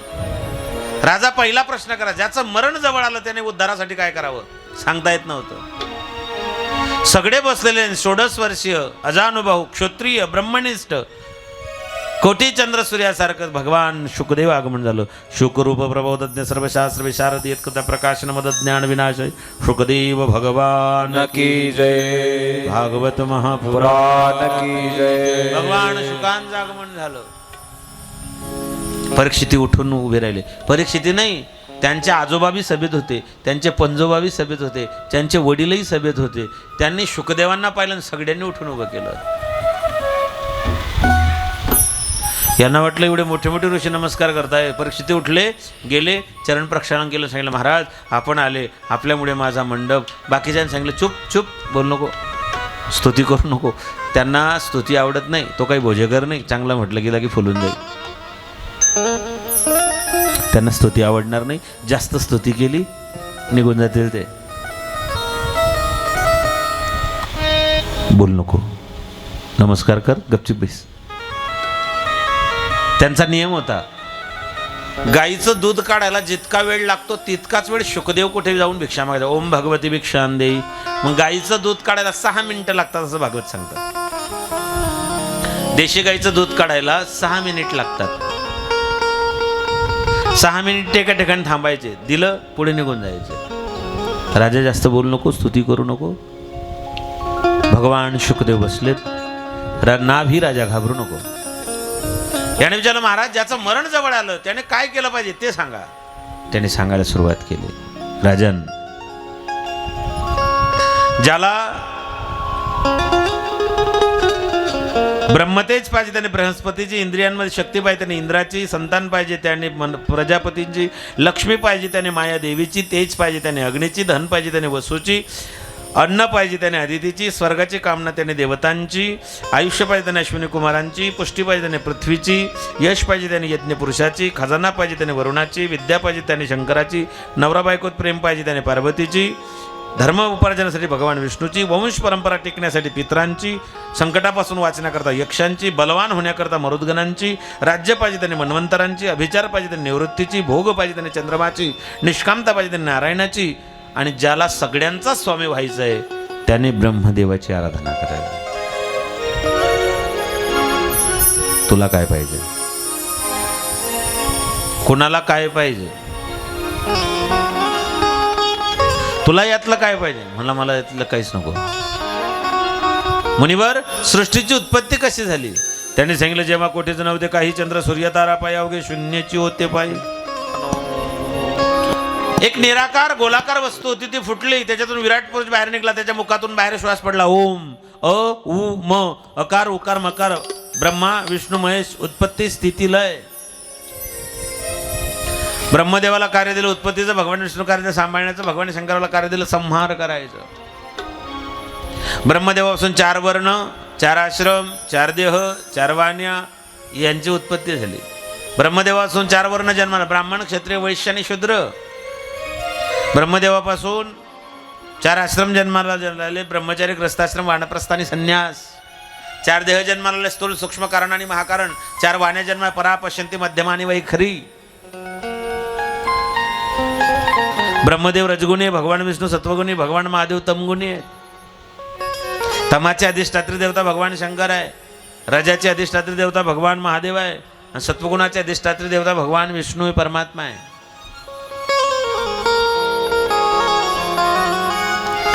प्रत्येकाला त्या ठिकाणी कार्य वाटून दिलं.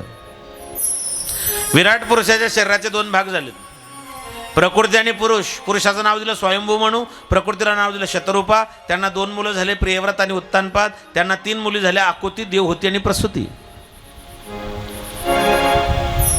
मुनिवर, मी असं ऐकलं होतं की पृथ्वीराज सतडाला नेताना भगवंतानं वराह अवतार घेतला, आणि वराह अवतारात त्यांनी हिरण्याक्ष मारला. म्हणले हो. म्हणले मग ती कथा सांगा ना मला, देवाने वराह अवतार का घेतला? म्हणले, राजा, हिरण्याक्ष आणि हिरण्यकश्यपू हे 2 मुलं दुडे दैत्य जन्माला आले. कोणाच्या पोटी? कश्यपांच्या पोटी. कश्यप नावाचे ऋषी. कश्यपाला 13 बायका होत्या, आदिती, दिती, धनुकाष्ठा, अरिष्टा, क्रोधवशा, ताम्रा, सुरभी, मुनी, विनिता, कुद्रू, अशा 13 बायका होत्या.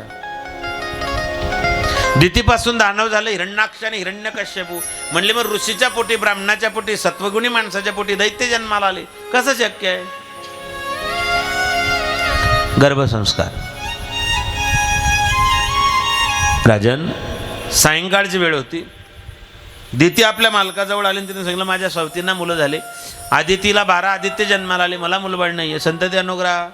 त्यांनी सांगितलं, देवी संध्याकाळची वेळ आहे, संध्याकाळच्या वेळेस कामसेवन त्याज्य म्हटले शास्त्रकारांनी. दितीच्या दुराग्रहाला कश्यप बळी पडले. त्यांनी सांगितलं, तुला 2 जुळे मुलं होतील, आदिदैत्य निपजतील, त्यांचा संपूर्ण जगाला त्रास होईल. ती म्हणले, मग माझ्या लेकरांचा उद्धार कसा होईल? म्हणले, प्रत्यक्ष परमात्मा अवतार घेऊन त्यांना मारेल.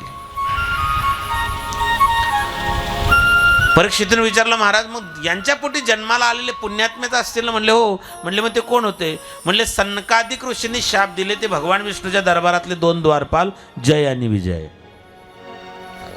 त्यांना सनकादिकांचा त्या ठिकाणी शाप होता.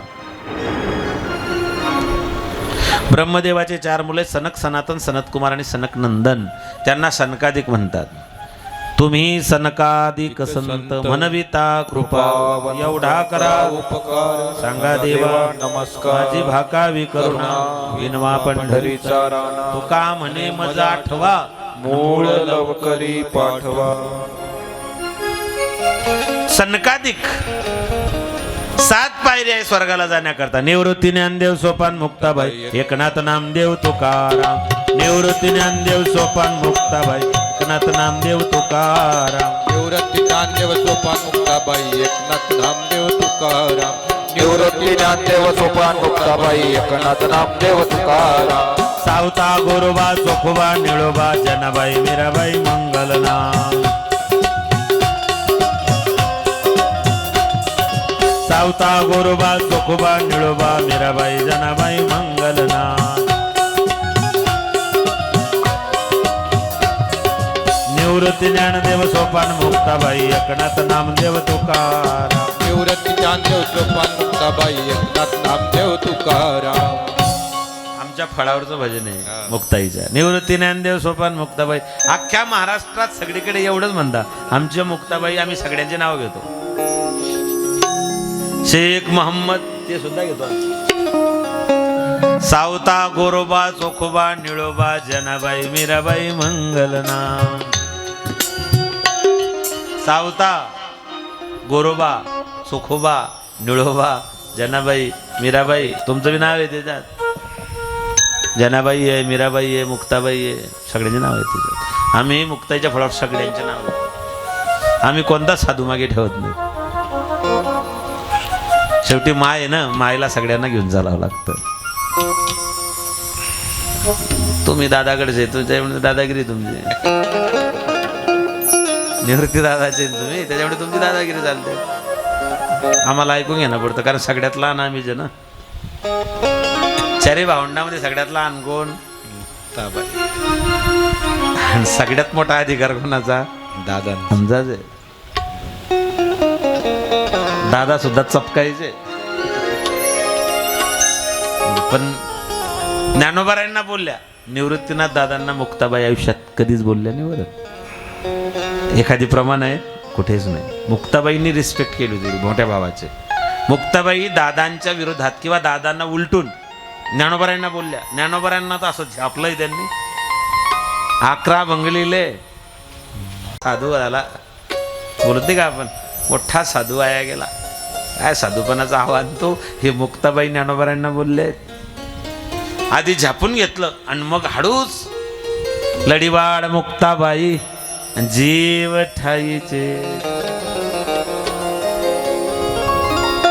दादा जीभ दातांनी चावली, कोणी 32 तोडली चने खावे लोखंडाचे. त्याने ब्रह्मपदिनाचे मन मारून उन्मन करा आणि ताटी उघडा.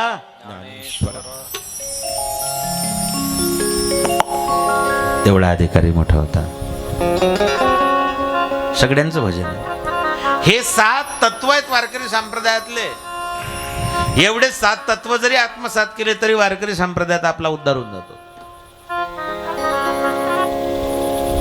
जय विजयांना शाप होता. पहिला जन्म झाला हिरण्याक्ष, दुसरा हिरण्यकश्यपू, दुसरा जन्म झाला रावण आणि कुंभकर्ण, तिसरा जन्म झाला दंतवक्र आणि शिशुपाल. मग हिरण्याक्षाने पृथ्वी पातळाला नेण्याचा प्रयत्न केला, रसा तळाला. तेव्हा भगवंतानं बरा अवतार घेतला, त्यांना संपवलं. देवहूती नावाची मुलगी उपवर झाली. मुलगी द्यायची कोणाला तर ब्रह्मदेवाने सांगितलं कर्दमाला द्या. सिद्धाश्रमामध्ये कर्दमाकडे गेले. कर्दमाला सांगितलं आमच्या मुलीसोबत लग्न करा. कर्दम म्हणला मला लग्न करायची इच्छा नाही, पण ब्रह्मदेवाची इच्छा म्हणून लग्न करतो. पण म्हणले एक अट आहे महाराज. काय? एक अपत्य झालं की मी संसाराचा त्याग करेल. म्हणले हरकत नाही. या अटीवरती त्यांनी लग्न केलं. राजाची राजकन्या आहे, देवहूती सोबत लग्न केलं. लग्न लागलं, घरी घेऊन आले. आपल्या घर काय होतं? गवताची पर्णकुटी.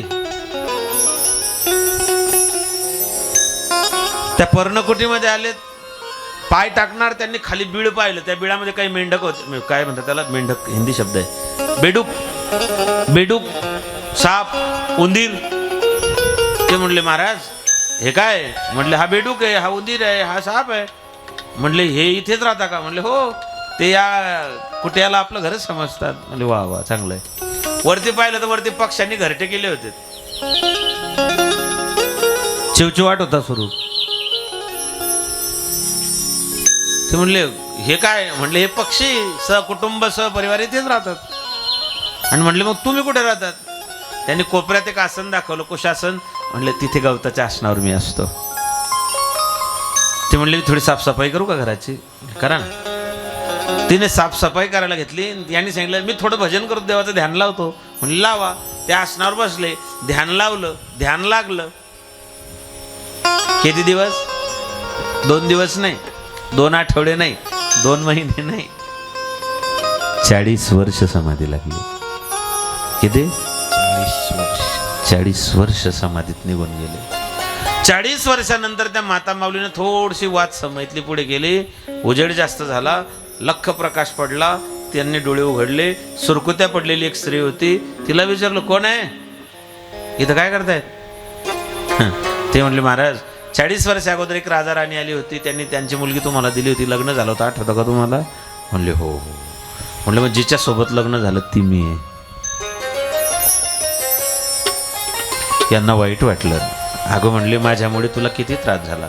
योग सामर्थ्याच्या बलावरती त्यांनी 9 तालाची इमारत निर्माण केली. दास नोकर चाकर सगळे त्या ठिकाणी आलेत. देवहूती माता गरोदर झाली, मुलगी झाली पहिली. आणि आपलं धर्मशास्त्र असं सांगतं पहिली मुलगीच पाहिजे. आमच्या खानदेशात एक म्हण आहे, पहिली कन्या दावली दुनिया, पहिली बेटी धनाची पेटी किंवा तूप रोटी असं म्हणायचं. पहिली मुलगी पाहिजे. मुलगी लक्ष्मीच्या पावलाने येते. मग तुम्ही असं निरीक्षण करा, एखादी मुलगी जन्माला आली की तिच्या बापाची भरभराटी होते.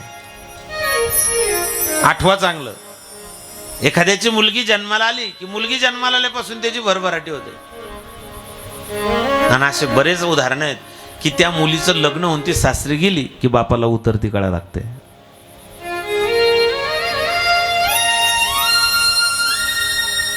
मुलगी लक्ष्मीच्या पावलानं येते. अशा बऱ्याच लेकी आहेत, मी तर म्हणेन सगळ्याच आहेत.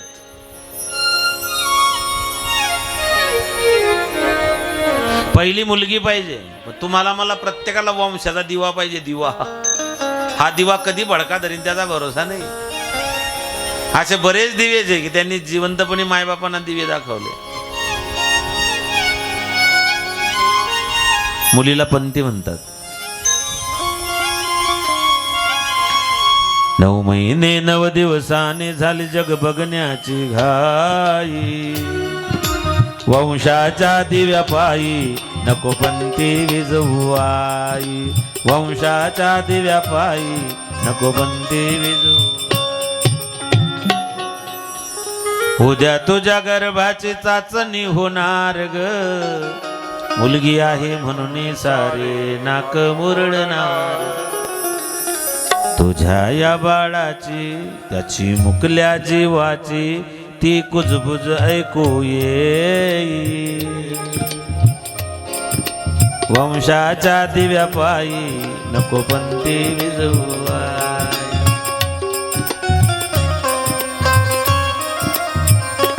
दिव्यासाठी पंथी विजवायची नसते.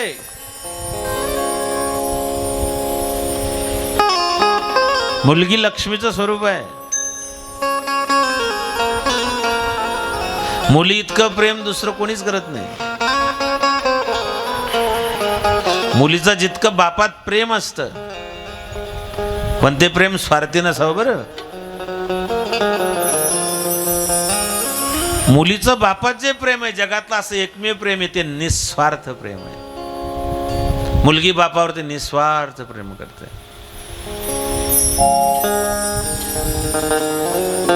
8वा, घरात जर नवरा बायकोची भांडण झाली, घरात जर मुलगी असली तर मुलगी बाजू कोणाची घेते?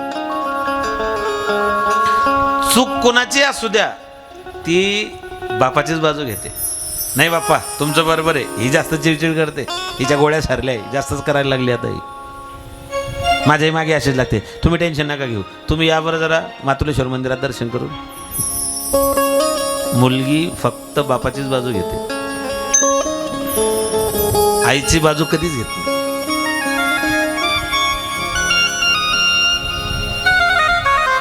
म्हणून मुलगी पाहिजे.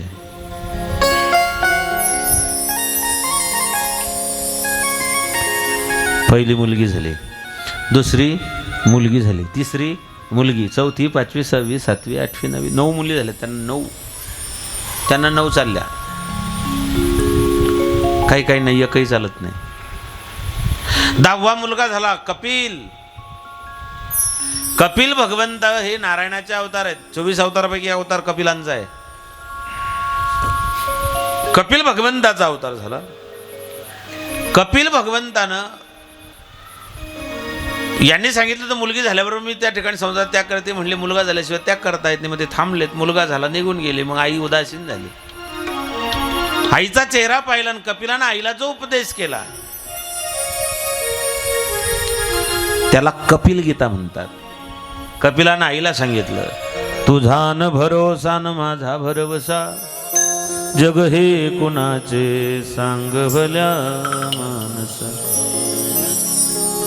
कधी लागे कधी लागे कधी लागे लरे वेड्या तुला गोडी अभंगाची. आईला सांगितलं की आई संसार नश्वर आहे, असा हा जन्म मोलाचा, नको तू घालवू वाया. 14 रत्नाचा पुतळा आहे. आईला जो उपदेश कपिल भगवंतानं केला त्याला शास्त्रामध्ये कपिल गीता म्हणतात. आईला उपदेश केला, प्राणायामाची विधी शिकवली, कौशिकी नावाची नदी झाली, आई नदी स्वरूपात झाली. गुजरातमध्ये मातृगया नावाचं तीर्थ आहे, तिथे कपिल भगवंताची आई आहे. आणि तुम्ही नाशिककर भाग्यवान आहात, पुण्यवान आहात. तुमच्या नाशिक जिल्ह्यामध्ये कपिल भगवंताचं एक स्थान आहे, कावनाईला. काय म्हणतात त्याला? कपिलधार ना, कावनाईला. तुमच्या माहितीसाठी सांगतो, आधी कुंभमेळा कावनाईलाच भरायचा. संख्या वाढल्यामुळे तो रामकुंडावर आला होता. रामकुंडावर मारामाऱ्या झाल्या, मग कुशावर्तावरती गेला. असा इतिहास आहे तो टप्प्याटप्प्यानं कुंभमेळ्याचा. कुंभमेळ्याची जोरदार तयारी सुरू आहे. असे रस्ते खंदून ठेवले. आज गेलो तुम्ही, आमचा विवेक दादा मी गेलो होतो आज डोळे तपासायला. डोळे तपासायला 15 मिनिटं लागले, पण डॉक्टरकडे जायला 1 तास लागला.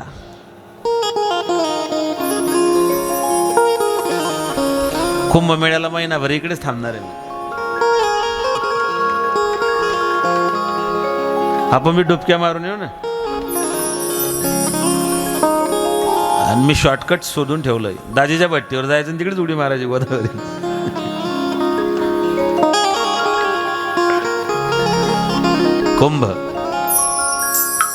कुंभमेळा असो.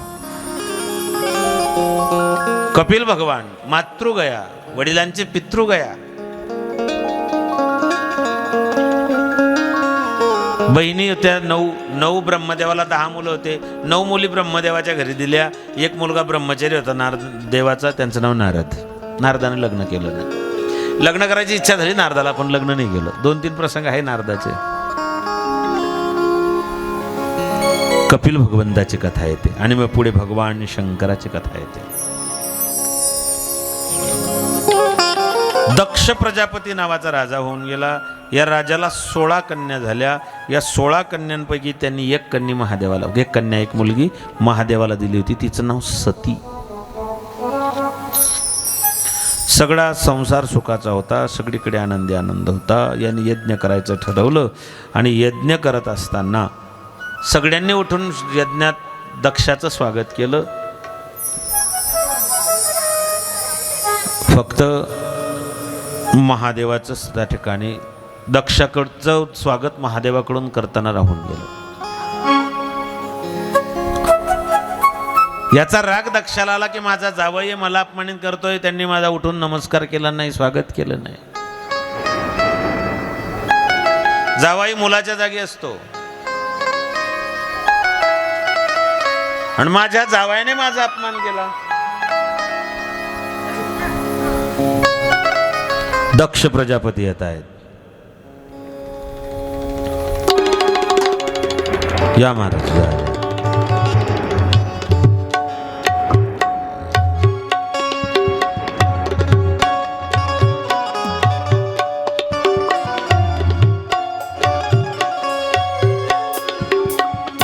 शंकराचे सासरे दक्ष प्रजापती.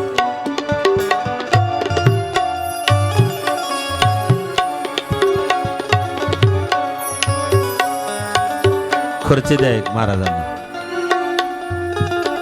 राजाधिराज महाराज परम प्रतापी दक्ष महाराज की जय.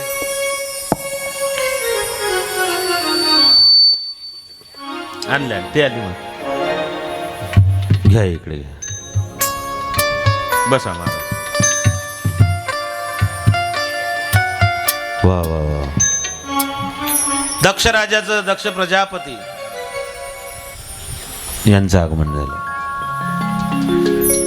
शंकराने जो अपमान सासऱ्यानं केला तो सगळा अपमान गिळून टाकला.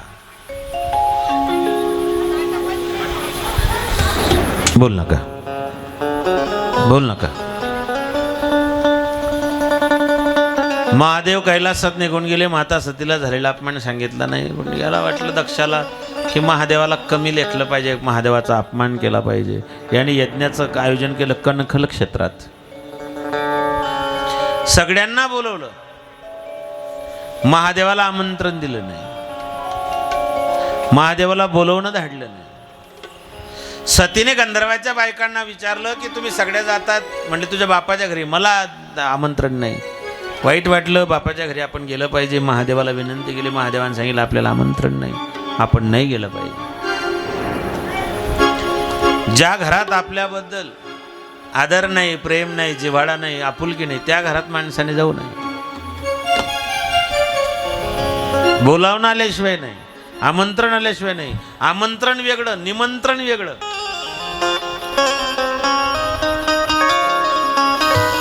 आपल्याला आमंत्रण नाहीये. जिस घर में आदर प्रेम नहीं उस घर में जाना ना चाहिए. जिस घर में आदर प्रेम नहीं उस घर में जाना ना चाहिए. जिस घर में आदर प्रेम नहीं उस घर में जाना न चाहिए. जिस घर में आदर प्रेम नहीं उस घर में जाना न चाहिए. जिस घर में आदर प्रेम नहीं उस घर में जाना चाहिए. जिथे आपण गेल्यानंतर घरातल्या लोकांच्या चेहऱ्यावरचे हावभाव जर बदलले, कपाळाला जर आठ्या पडल्या, तर माणसानं चहा सुद्धा पिऊ नये. खाऊ चहा घ्या ना, मला डायबिटीस आहे. पाणी घ्या ना, मी बाटली पिऊन आलोय पाण्याची. पाणी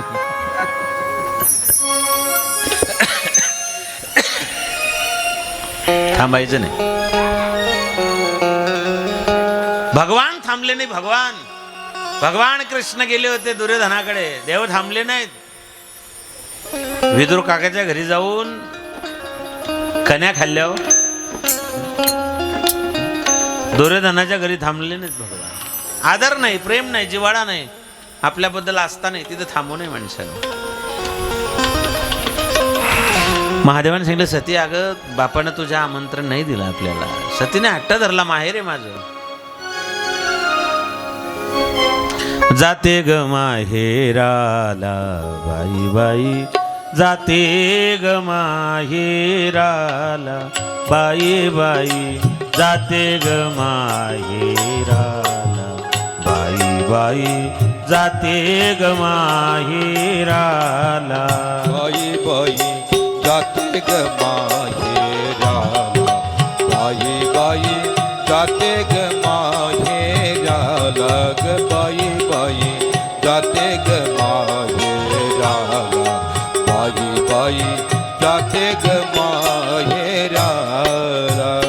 माझ्या मूळच्या घराला, माझ्या मूळच्या घराला बाई बाई, जाते ग माहेराला बाई बाई, जाते ग माहेराला बाई बाई बाई बाई, जाते ग माहेराला बाई बाई, जाते ग माहेराला.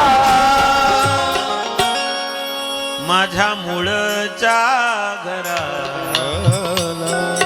बाई बाई, जाते ग माहेर, बाई बाई, जाते ग माहेर. सतीने देवाचं ऐकलं नाही. जी स्त्री पतीचं ऐकत नाही ती स्त्री संसारात अपमानित होते, असं मी नाही सांगत, भागवतकरांचे शब्द आहेत. जी बाई नवऱ्याच्या विरोधात जाते तिला समाजात अपमानित व्हावं लागतं.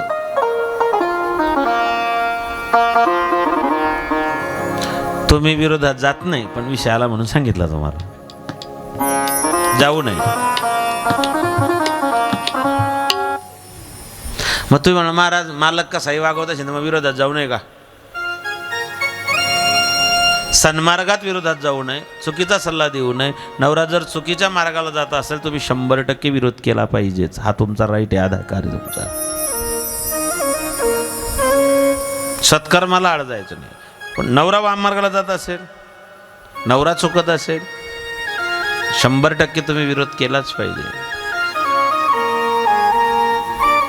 अन्याय करणाऱ्यापेक्षा अन्याय सहन करणाराही तेवढाच गुन्हेगार असतो, हे नीतिशास्त्र सांगतं. ती म्हणली मी जाते. महादेव म्हणले जा, नंदीला सोबत घेऊन जा. नंदीला सोबत नेलं. 15 बहिणी चेष्टा करताय, आई तोंड फिरवून घेते, बाप बोलत नाहीये. सतीला वाईट बहिणींचं नाही वाटलं, आईचं जास्त वाईट वाटलं की आई जन्म देणारी आई आहे. आई माझा गुरु, आई कल्पतरू, कारुण्य सिंधू आई, वात्सल्य सिंधू आई, तुझं बोलो मी आता सांग कोणत्या उपाय, असं आईचं स्थान आहे. आणि ती आई बोलत नाही.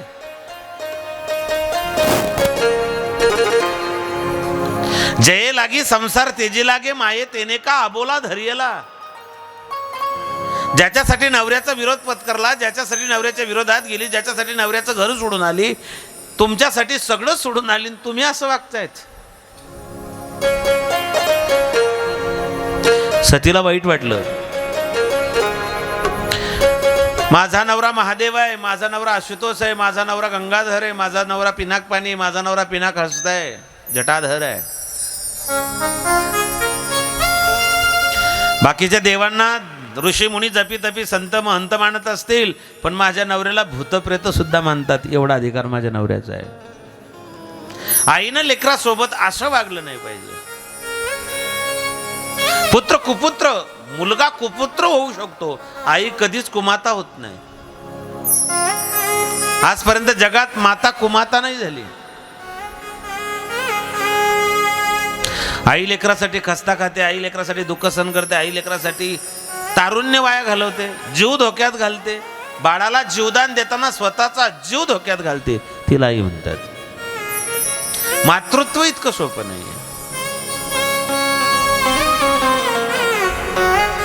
मातृत्व सोपं नाही. आई होणं इतकं सोपं नाही. स्वतःचा जीव धोक्यात घालून तिने जीवाला जन्माला घातलं, म्हणून ईश्वरानं सृजन शक्ती तुमच्याकडे दिलेली आहे. सहनशीलता देवानं तुमच्याकडे दिलेली आहे. त्याग तुमच्याकडे आहे, बलिदान तुमच्याकडे, समर्पण तुमच्याकडे, मन मारून राहणं जगणं सगळं तुमच्याकडे आहे. कारण ही पुरुष प्रधान संस्कृती आहे. त्याग तुम्हीच करायचा. 18 वर्षाच्या माहेराचा त्याग करायचा, मायबापाचा त्याग करायचा, कुळाचा त्याग करायचा, गोत्राचा त्याग करायचा, भावबंधाचा त्याग करायचा, माहेरचं नाव वेगळं, त्या नावाचाही त्याग करायचा. त्याग तुमच्या जीवनात आहे. बलिदान तुम्हीच द्यायचं. समर्पण तुमचंच आहे. या सगळ्या गोष्टी फक्त एका स्त्रीच्या जीवनात घडतात, पुरुषाच्या नाही. म्हणून आमच्या धर्माने स्त्रीचा सन्मान केला, गौरवान्वित केलेले आहेत. स्त्रीचा जेवढा गौरव, जेवढा सन्मान या हिंदू धर्मात आहे, तेवढा कुठेच नाही. आमच्या धर्मात तुम्हाला लक्ष्मीचं स्वरूप आहे. लक्ष्मी पत्नी लक्ष्मीचं स्वरूप आहे. आणि पती बोला ना. हा, पतीला पत्नी लक्ष्मी तर पती नारायण. मग नारायणाला एक शब्द आहे, आपण काय म्हणतो, पती परमेश्वर. परमेश्वर हो परमेश्वर. परमेश्वर दारू पितो का?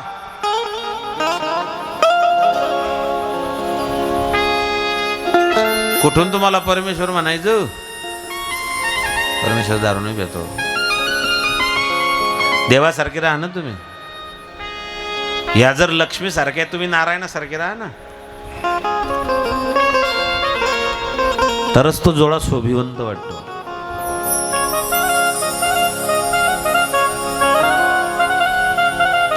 आईनं अपमान केला, आई बोलली नाही. लेकराला सगळ्यात जास्त दुःख तेव्हा होतं जेव्हा जन्म देणारी माय तोंड फिरवते.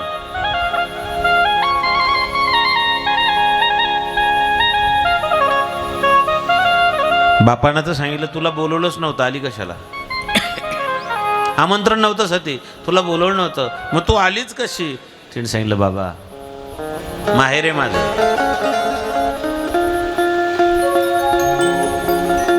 माझा माहेरावरती अधिकार आहे. जोपर्यंत माहेरात बाप जिवंत आहे तोपर्यंत अधिकार मुलीचा त्या ठिकाणी बापाचा. आणि मला तुमच्या घरी येण्याकरता आमंत्रणाची बोलवण्याची गरज नाही हो बाबा. वाईट एका गोष्टीचं वाटतं, माझ्या नवऱ्याला सगळं जग मानतं आणि तुमच्या यज्ञामध्ये माझ्या नवऱ्याची तुमच्या जावयाची इथं कुठे आसन नाही, पूजा नाही, स्थान नाही आहे, त्यांची रिस्पेक्ट नाही आहे, आदर नाही, सन्मान नाही, हे बरं नाही. बापानं महादेवाची पुन्हा निर्वत्सना केली.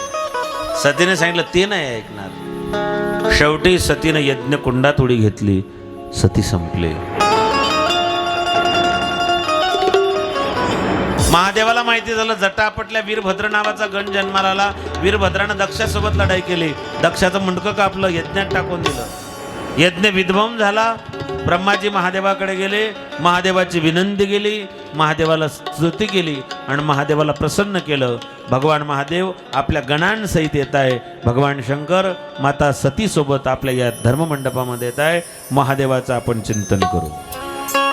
ओम नमः शिवाय, ओम नमः शिवाय, ओम नमः शिवाय, ओम नमः शिवाय, ओम नमः शिवाय, ओम नमः शिवाय, ओम नमः शिवाय, ओम नमः शिवाय,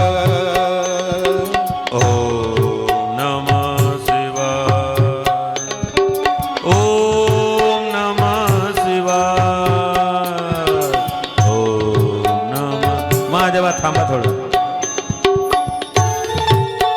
माता पार्वतीला सोबत घेऊन या. ओम नमः शिवाय, ओम नमः शिवाय. भूतवे ताळ नाचती, भूतवे ताळ नाचती, भूतवे ताळ नाचती, भूतवे ताळ नाचती. भूतवे ताळ नाच, भूतवे ताळ नाचती, भूतवे ताळ नाचती, भूतवे ताळ नाचती, भूतवे ताळ नाचती, भूतवे ताळ नाचती, भूतवे ताळ नाचती. भूतवे ताळ नाचती, भूतवे ताळ नाचती, भूतवे ताळ नाचती, पुढे, पुढे. ताळ नाचती. हर्षयुक्त उमापती, हर्षयुक्त उमापती, हर्षयुक्त उमापती, हर्षयुक्त उमापती. भूतवे ताळ नाचती, भूतवे ताळ नाचती, भूतवे ताळ नाचती, भूतवे ताळ नाचती. भूतवे ताळ नाचती, भूतवे ताळ नाचती, भूतवे ताळ नाचती, भूतवे ताळ नाचती.